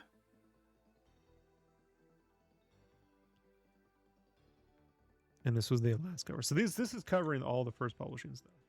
Yeah, I was gonna say that last one was one of my favorite pieces. The whatever it is, volume 5 or whatever. This right here. This is a little clamped. This particular, it's not as dark as this on the actual cover. But what I like is the way he rendered the foot is very cel shaded. That's true. And doing all the weapons is just almost pure white. You can see this. It's sick, right? That's such a sick idea. And even the swords and stuff, dude. Like, that was predates Sin City, right? Right? Oh, this predates Sin City, so it's like this particular piece. So it is funny, right? That Miller goes down this path. And they're kind of doing, I know he did stuff like that in Daredevil, but I mean, in color though, like, it's pretty sick. But yeah, the clamping here, this is a shame. It's not this dark. No, it's not. I was just wondering. I was like, man, the visuals must be off. And I was like, no, this is a digital comedy. Comedy. Comedy. It's a digital comedy. Yeah. I didn't have a 12-hour today. What are you talking about, Rob? Look at this. Look at this shot though. The overhead in the room. Man, that is any one of these layouts should be used for collections. You know what I mean? To this day, like, can we just reuse these layouts? Like they work. I always love the shape of the swords too, man. How like blocky and chunky they are, dude. Like, this whenever I draw the turtles, I do these weapons. I don't change it. That's it. People call me out too. Oh, those are Mirage style weapons. I'm like, that's the only weapons the turtles should Like, ever. yes, they're the turtles' weapons. Yeah. Never read the Unmentionables until like the late 90s. Some of these things were out of my purview. These, I thought it was cool, you know, but this is the cover to the first movie adaptation. There's I a don't few think covers I for ever this. saw that version Yeah. of the movie adaptation cover. Weird. Yeah, there was like 3 different versions. I was gonna say I know of at least 4 of them. Yeah, I have at least 2 to this day. I don't think I've collected all of them. And these are just the layouts from the Sim episodes, you know, with what's his name? Caesar. Oh yeah. Okay. So my guess is like Kevin blocked in where Cerebus would go, but I think Sim drew the final Cerebuses. That's how Yeah, as far as I remember. Yeah. I mean, each one of these, this is all just a masterclass in storytelling, guys. Show me a book today that's being laid out as efficiently and as clear to read as this. You know? They're out there. Eh, There's some good books out debatable. there, man. I'm not saying there aren't I don't good know books. if they're like They aren't good. I'm not saying there isn't good books. I'm just saying none of them go, oh man, damn, whoa, look at that. You know, like it just, some of this stuff just speaks to me. It might be nostalgia, but I don't know. Like there are plenty of stuff from the 80s and 90s I liked when I was a kid that I'm like, yeah, you know, it's not. Yeah, trust me, I feel you. Yeah. This ain't one of them. Yeah, you hit your 40s and that kind of like I loved everything that I'm nostalgic about goes away. You start like looking and finding the flaws and you're like, yeah, I don't know about all of this. This is them doing like those, like, you know, they're watching movies, so now they're spoofing the Untouchables, you know, and it's pretty cool stuff, you know. Such a weird comic. I know, right? There was just every time you got a new issue, you never knew what you were really gonna get. Early ad concepts, that's a sick shredder. I was just getting ready to say that Shredder is ridiculously cool looking. Yeah, that's the kind of thing like you should do like limited edition T-shirts of. Yeah, I would buy Don't see the turtles smoking too often. What the heck is up with that? I know, 84. That's what that is. Ah ha ha. This should have been an official Christmas card. He should still offer that on his site. You know, he should offer these as cards. Yeah.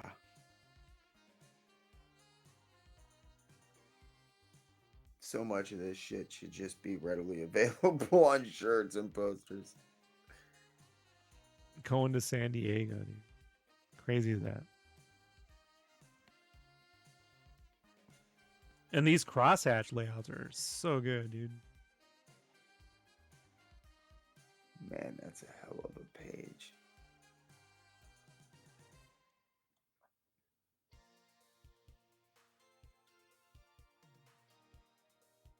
I know a lot of guys look back at their art and they go, it wasn't as good. But I don't know, man. Like, I think you could just do a whole comic like this. That, yes. I would be white on rice on that thing. So this, we're going to get to it. This is from my second favorite turtle story of all time. We're going to get to it. It's coming up. I love this one. The 80s punk. This is kind of like that asshole who was on the bus in Star Trek 4. That guy was a visual effects artist, worked on Return of the Jedi and shit. The guy that I didn't know that. He's an asshole. Yeah, I was following him on Twitter before it went to shit. He was like, "Yeah, that's me. Check out all my." Yeah, it's the most Kirby style. Who drew this? Ryan Brown. Very Kirby. Yeah. That's some Kirby Royer right there. That's sick.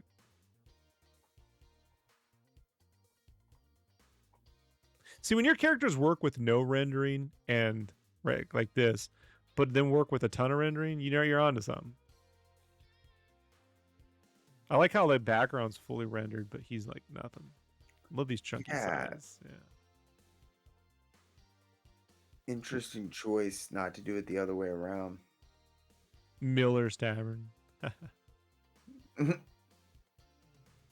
Leatherhead, one of the few characters that made it from the cartoon into the Mirage comics. Oh yeah. Yeah. They were like, great idea. Should have thought of that. Taking it. Yeah. I'm like, yeah, well, we're going to sue you and claim we invented the turtle that everyone actually likes. Which is ridiculous. But we'll skip through some of this stuff. This stuff's a lot of just... I mean, you can see how extensive all this is, folks. You know? And the printing quality is fantastic on the hardcover. So they're even sharper in person. If you're interested, look at that. Can't get away with that in a Marvel comic, right? Unless you're Sienkiewicz, right? Yup. Did Sienkiewicz ever draw some turtle stuff? I don't remember. No, not that I know of. No, I think he did do something though, right? Like, but it was like recently, and it wasn't. It was just different looking, but not in this era. He didn't for certain. There's something in my head I recently saw, man. You know, but it was like, Oh, I would defer to your better judgment, man. Yeah. If I'm wrong, folks, but I'm fucking look at these. This I used to do this. 1, 2, 3, 4, 5, 6, 7, 8, 9, 10, 11, 12, 13, 14, 15 panels. Yeah. This taught me bad habits. Some of these Turtles comics. But like, look, this is all from the movie, man. This is the movie adaptation. This is what I was telling you. So Eastman does all these layouts, you know, and then Lawson cleans it up, and it was a really good combo. So this is all the stuff from the movie, man. And they had packed this into like 100 pages, dude, or something. It was pretty impressive. I've never seen a movie adaptation drawn better or better executed than the first Turtles movie adaptation. It's an awesome. I love TMNT. That is a great movie. And yes, Bill definitely did do some TMNT stuff. The reason that I would not remember is because they're all like the Michael Bay versions. Right, it was recent stuff. Yeah. And they're like all exclusive covers for like Torpedo. And right. They are. I love Bill Sienkiewicz, not these covers. It's not, you know what I mean? Not the collaboration you envision, is how I remembered it. Yeah. Is not the version of the Turtles that I would hope he would be drawing. Let's read some of this, because this is interesting. Working on the illustrated adaptation was a bit bizarre on a variety of levels. The main one thing being the retelling and redrawing of a lot of the original story points. It was great working on the film screenplay with Steve Barron and Todd Langdon. We all agreed the meat for the film was in book 1, the Leonardo one-shot, book 10 and 11, of course, as well as bits and pieces from some of the others. The movie came out great, but when I was working through the thumbnails, it felt sort of like it was happening to someone else and I was watching it from the next room. I also worked out 2 different versions of the same at the same time, a 48-page one-shot for Archie and an expanded 61 page is how I remember it. So I'm not 100, but yeah. It was pretty dense. But I had both, because the Archie one was on stands, and I got the Mirage one at Comic-Con. And I was just blown away by the amount of panels. Yeah. That's intense. It's comic book size, man. It's not big. That is intense. Yeah. But he managed to figure out. I mean, how did they even... Because this is the time where I guess they had it on tape. I mean, they had to have like dailies, right? Like, I mean, how do you... You know what I mean? Like, there isn't like freeze frame and shit back in it. You can't just pull snaps, you know? I don't know. Yeah. That's nuts. You know when they say Jim Lee was like the hardest thing he ever did was the X-Men trading card set? This had to be hard, right? This can't have been easy. I mean, that is... And it has the extended ending that was trimmed. Where people don't know, man, in the Turtles movie, there's an original ending at the end of the movie. After they say Cowabunga, that's where the movie ends. As you remember, there was like an after credit sequence, right? Where they go to a Marvel Comics like studio and he's looking at all the drawings. April's in their room, her and Billy or whatever, and they're pitching this comic. And the guy goes, "Sorry, it's just too far fetched." And the Turtles also go, "Far fetched." and that's how it ended. Like, as a post-credit sequence, if this had been a post-credit sequence, this would have been a Marvel movie template, right? Like, Yup. it is I they, was they gonna- they didn't want to put it right after this scene, but I'm like, it should have just happened after the credits. Yeah, it should have been a stinger, but you didn't do stingers back then. Well, He-Man did, right? I'll be back. Yeah, because He-Man was a wonderful template to base your success on. This is the Return to New York's storyline, the last thing they would ever do, right? Man, I remember that being so heavy hyped, and boy, did it get ugly. And all this is happening as Image launches, right? So they're like in the industry, it just felt like a transitioning. Because that 92 con, I was there at Comic Con, and the line for the Image shit was crazy. But Kevin was just sitting there by himself. I was like, oh man, Kevin Eastman, can I get your signature? And I had him sign my Turtles book and everything. And but there wasn't a line. It was just sitting there, which seems nuts, Good luck with that these days. Yeah, now there's a line, rightfully so. So this is my second favorite Turtles of all time. Mike Bodie and this Big Trouble in Little China style bit. It's like an Elseworld story where the Turtles go to China and they team up with this Bruce Lee figure whose grandfather owns like a Chinese, restaurant, and they're trying to be overran by these gangsters who want to put MSG and everything, which, as we all know now, MSG is just seaweed, man. It's ridiculous. But the way they did the layouts, all the lettering is in between the panels. There's no lettering over the panels. And I gotta tell you, man, I love this format. Everything's so clear to read. I love how it's cartoony they are, but they still have the Turtles feel, the Mirage feel, It's interesting. So I we're don't know gonna if I've ever seen that done before. Oh well, we're gonna check out the whole series. I did get to see this painting was in Kevin's office at IDW. This. I took a snap of it. This was pretty awesome. But Mike Bodie. Mike Bodie was born in the comics world to all our good fortune. I met Mark at a comic convention, and we've been great friends ever since. Our first collaboration was a TMNT guest spot in the Miami Mice comic. For the second TMNT 18, it would be a full issue. This setting would be Hong Kong and a tribute to Bruce Lee. On the previous spread is the finished covered painting. Mark penciled it and wanted to preserve the original, so I did the pencil overlay to the left, then attacked it with acrylics, airbrush, and Prismacolor pencils. I know I've said a lot in this book, but this is my favorite turtle of the turtle paintings. Yeah, I mean, his process here is not unlike Drew Struzan's process. I mean, he's not doing the lines, like Struzan does with color pencil. He's doing painting, but then blending with color pencil. And because acrylics have this like gritty texture over it, you can do that. You can also, I have found out, since acrylic, is a plastic when it dries, you can dilute clear gesso in an airbrush and airbrush clear gesso on top and get that sandy texture back. And for color pencil.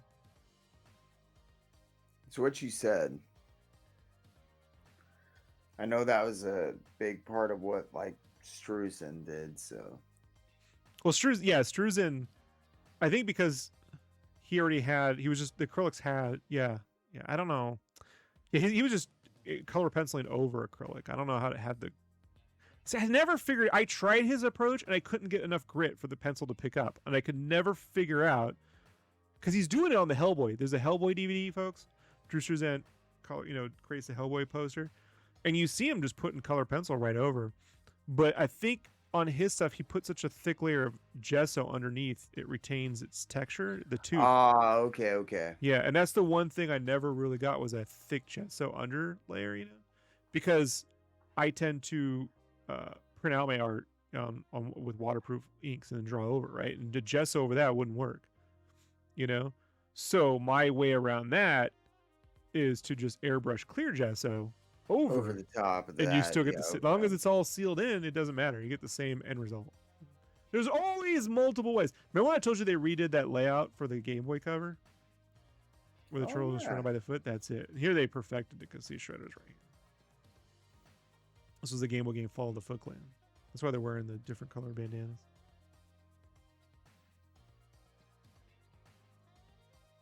And this right here was the Archie cover for the movie adaptation. That's the one I remember. Yeah. Pretty sick shredder, right? This is Yes, Frank Miller as it's ever gotten, right? Yep. With no chromium being done there, just all in pure color. And then there's the cover for their Turtles film. It sucks, but hey, you know.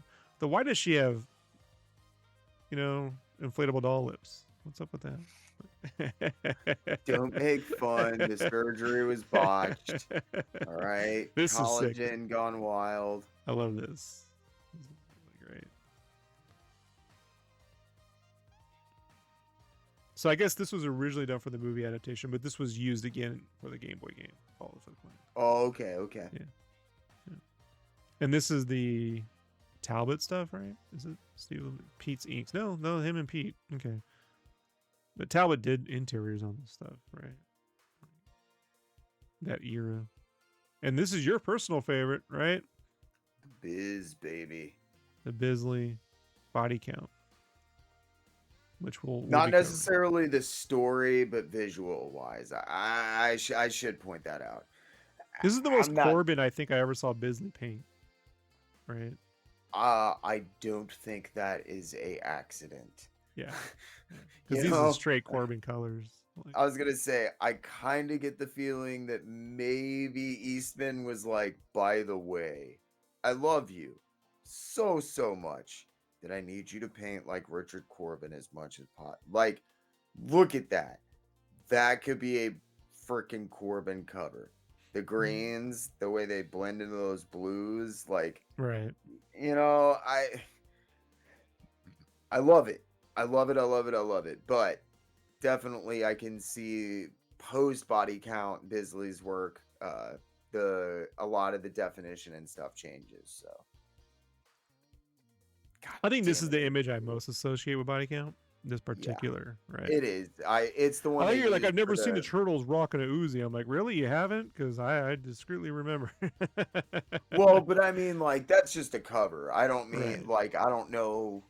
And this is, for me, body count is kind of like an alternate reality kind of. So this is Bisley doing Liefeld, essentially. Like, this is 94, oh, definitely, right? Yeah. Definitely, yeah. Now, do you like Kevin or Eastman original is a good layout, like this right here. Yeah, it is. I'd like both, right? I'd like both editions. I wouldn't mind having that as the front and back cover. You know what I mean? Yeah, 100%, right? That'd be dope. But yeah, I do love body count. This isn't Corbin at all. This is 100% Bisley. Yeah. This is the Bisley. When I think of Bisley's paints, this is what I think of.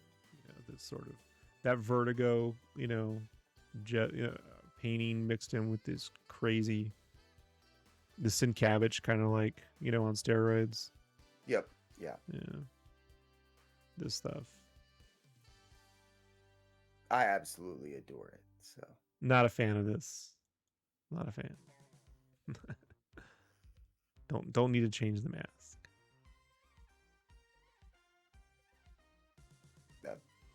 This unabashedly love this shit. Surprisingly, this is the layout's very old school Turtles. Even though it was funny, man. This face looks like, remember that Donatello mask that's rotted that goes around. Yeah. I think Bisley did it first, man. Like, I think Bisley did the rotting face before it was a thing. But like, any one of these layouts works, dude. Like,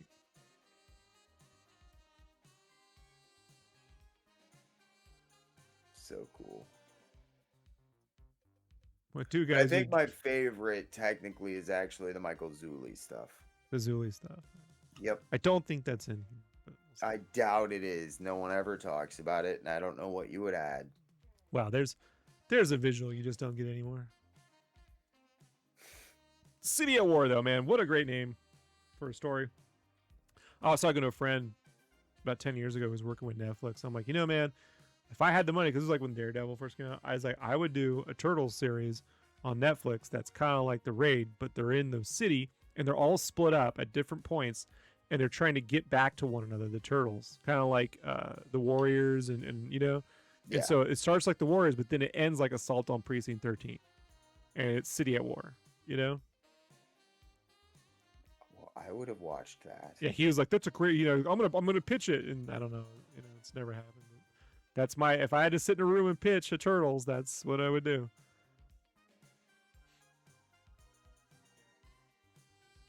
All these layouts are great. This was the last thing they did, right? The City of War, not the Return. Sorry, I get the two mixed up. But look at this. Look at this. Yeah, City at War was The explosion this across is it. multiple pages. Pretty insane. This was definitely the end of an era. And these had the AC Farley covers, which I really was a fan. I Yeah. like his style Yeah. of Turtles too. When I think of realistic rendering on the Turtles, I think Farley stuff is where I go to. I was gonna say, I think he's probably the best, is that from, at least from traditional. There's so many guys now that have done such amazing work, but This was also one that was collected. I had the 49th Street Stompers, and it was very Miller, this stuff, right? yeah, it is. Yeah, very It's Miller. really clean, sharp Yeah, look at this. inking compared to It's all what they Kevin. normally Yeah, do. yeah. Man, and those lines for the shading, that is Miller all Yeah. day on that character leaping into frame. Wow. Yeah, it's all Sharpie because this is the other one I brought up to him. Well, I'm sure, but like you can just tell he's taking a cleaner approach to, you know, like 1, 2, 3, 4, 5, done. Yeah. As like opposed to like stippling and even this fight, right? man. See, I really like this because this is so clean and easy to read. Wow. Even he says, "Look, right, more like 100% Frank Miller and Klaus Janson, the first time on his own." Yeah, clearly I absorbed from years of visually developing the classic years of Miller and Janson on Daredevil, and the newer Dark Knight literally came pouring out here. I love that work of theirs. I guess this is why Stompers always been. Yeah, this was the only thing I've ever seen that looks like the Dark Knight Frank Miller. Yeah. Is this? I've never seen anything come close. You know. No, this is really cool. If I like Kevin seeing the at this time had done Batman in this style, you know, holy crap. yeah, I think, you know, He could have knocked it out of the park.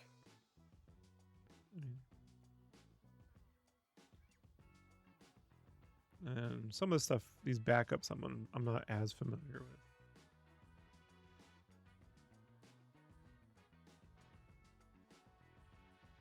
You can see here, like that's, look at that.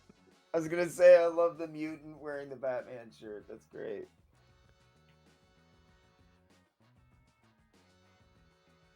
This is where that cover comes from when they're hurling the Uzis and the submachine guns. Oh, okay. Look at that.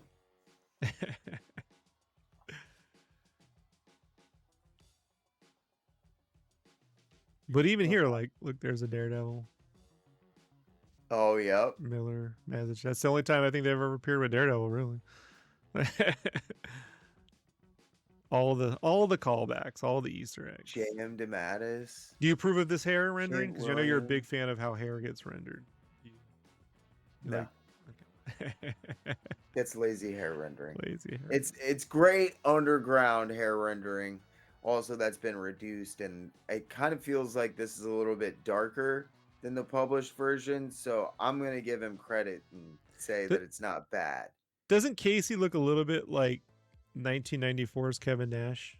Yes, I like Scott Hall right there. Very Right, much Scott Hall, too, Kevin yep. Nash, right? Yeah, definitely. I can see the Scott Hall. Yeah, hey, chest Chico, burr there, right? you know what I mean? Like, yeah. And there's your Bisley. God damn it. See, now, as much as I love, now, the one thing that I will concede about body count is that I wish, as much as I love his painted stuff, we had gotten a black and white book that looked like that. I think that does a lot more justice to like what he's trying to bring to the turtles necessarily than his like heavily rendered painting, and the coloring over the top of some of that stuff didn't always work. No, the So interior coloring's not. it's fucking abysmal. Yeah. I've always I wouldn't use wished a biz. A biz. I know. all pun intended because I'm clever, but no, like yeah, I've always wanted a noir or like artist edition of that. Like seeing the line art would be pretty freaking incredible. Not for nothing too, but like this particular image. Remember in Savage Dragon when Dragon got all fucked up Yep. and he was like crawling out and his like jaw was broken and arms and limbs were all twisted? Kind of reminds me of that. And does that not look like He-Man's sword? Oh, it definitely looks like a He-Man sword. I have the Raphael. They've done Freddie Williams and have since done TMNT Master of the Universe crossovers, but I think that's the first one. So I'm just not a fan of this Casey. I get you. I understand. He's not the guy who started that. It had been done before. I know. He I'm just not a accentuated it. I'm not a fan. I'm not a fan either, but his Raphael is unparalleled. He's like on a list of 5 guys with me, man. So I like the city back here. oh yeah. It reminds me of I mean this came out before about Triplets of Belleville, right? Oh yeah, absolutely. Okay. Man, what a good movie. Yeah, Triplets of Belleville is fantastic, folks. If you don't see it. Look at that layout. Oh my gosh. Poster concept. Just make that. That's the poster. No changes. Right? Comic-Con exclusive. Same with this poster. Done. Turtle Barbarians. There's a whole guy who commissions dudes on the internet to just do Turtle Barbarians. Yeah, usually with Cerebus. Yeah. Yeah, He hit me up super once, dope but I was stuff. like in between stuff. I couldn't take it, and I don't know. I think I angered him. He seemed not happy that I said no. You know? It's like I'm just busy. It's not that I don't want to do it. Now I gotta be honest, man. I'm not a fan of the layered inks. I like this better. Like this. This is a horrible Splinter. That's Splinter. Okay, yeah, it's Like look at April. Was Peter trying to put this on model with the cartoon? yes, you know. he Yeah, was. no, Look at no. that. This is Turtles. Like, what the frick is this? Like, this is horrible. Sorry, this might be the worst thing I've ever seen Peter do. Like, it felt. You know what this feels like to me? This feels like one guy wants to still do the comic, and the other guy is trying to play ball with licensing. I think that's probably a fair assumption. Can't prove it, but because this is 2 separate things. It's it's the same image technically, but one is a comic book and the other one's a cartoon. Archie Comics issue 1, yeah. They were like, this is too aggressive for kids. It needs to be more. Let Pete do it. I'm not doing. I don't know. I can't. I'm kayfabing, fantasizing how that went down. But a lot of these are like stuff that went to the Archie Comics that never really made. From the Fox live action show, The Fabulous Venus. What a dumb idea. So I'm not a fan of That's Venus. what caused the fucking falling out. Yeah, I'm not a fan of that show at all. No, it was terrible. That's a great It was statue there. terrible. Look at that face. Give me a Turtles movie like if you're gonna do CGI Turtles, do it like this, where they're small, where you something you can't do in like give me this in CGI. I want to see it just once in my life, man. Just let Yonan Vasquez direct a fucking TMNT movie. I think we can all agree That's it. That's the play. That's it. The Artobiography. Yeah, if you guys haven't seen Donnie versus Raph, I will put the link in the description below. Please watch that. Sweet mother of unholy God. It is like the greatest freaking animated stuff since whenever. It's my favorite of all time, really. So when it comes to Turtles. Yeah. And but this is a fantastic 3-dimensional statue. Hopefully that sees the light of day. Hopefully we're in the future and that's out, because right now a lot of toys and physical goods are being canceled because of the horrendous shit we're going through right now in this country. So let's see if we can see. No, can't tell any of it. I think that's Mallrats. I think that's Mallrats right there. Kind of looks like Mallrats to me. Oh, that's a shame. Can't see anything. Ninja Scroll? He's an anime guy. You'd have it. Wouldn't argue with you there. Look, he's got the leg from Christmas Story, though. Look at that. Bet you guys didn't have that on your TMNT bingo card. Right. Anything on here? Advil. It's good to know. Chapstick. Sharpies, of course. Of course. And like no specialty pins. No. I love that. Yeah, look, he's even got a Sharpie right there. Yeah, I was gonna say he's holding a Sharpie. There's like no tech pins in front Look, of him. I draw exclusively with Sharpie fine liners. They're archival ink now, you know. But I prefer to draw with those pens. There's something about the way the nib feels that I'm like, yeah, I just prefer this. All my sketching's done with it. So I get it. You know, you just find what you're comfortable with. It really doesn't have to do with. I didn't mean that as an insult. I meant that as a compliment. No, I'm just saying, like, it is funny to like dope. how that happens, right? Like, and I didn't know that. They are archival ink now. That's cool. Not the big fatties, but the fine liner pens. The fine liners? Yeah, like they're just the barrel pens, you know? Yeah. Yeah, medium and medium point, fine point, yeah, those are. And they're fully waterproof, so you can just do rough sketches and literally paint acrylic right over it. Wow, okay. Yeah. Nice. All my sketches are done that way. But this book, the Artobiography, worth every penny. Just be careful. The gluing on the binding was not done very well. So that's it, Uncle Jarek. You have any closing comments about the Teenage Mutant Ninja Turtles Artobiography? Guys, you know, as Rob said, use the affiliate link if you want to head over to Amazon, kick a couple of bucks his way. If not, don't get caught up on FOMO on this book. Do me a favor.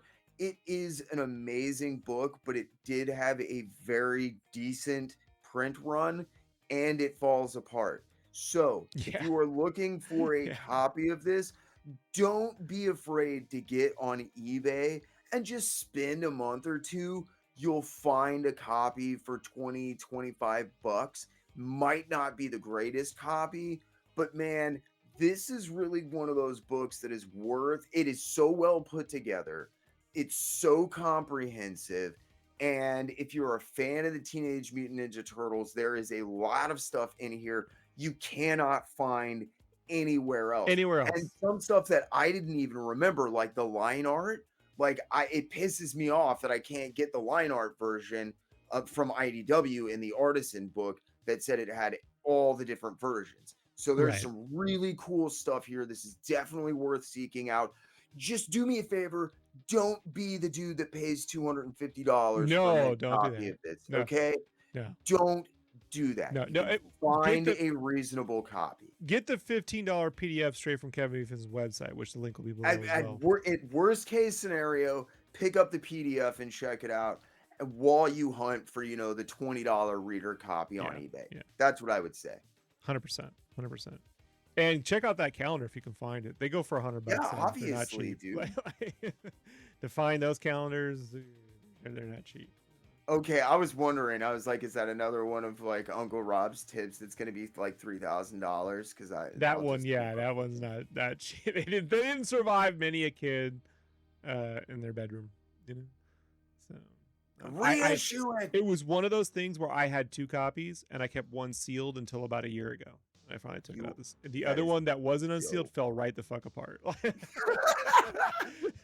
So I just kept a sealed one for 30 years and finally put it up on my wall. And I had to also like seal all the holes up, you know, like double strengthen those with the protectors and stuff. Oh, yep. Yeah, and I have it really so it's not weighted too much on its own weight. But I want it on the wall. I got it next to my Listen Sam to Keith. how much Rob loves it. I got it next to my Sam Keith calendar that I got on Kickstarter. That's so dope, dude. All right, everybody. So that's it. I'm so glad to share this with you. Let us know your favorite turtle stuff. Maybe we'll be able to get to that too.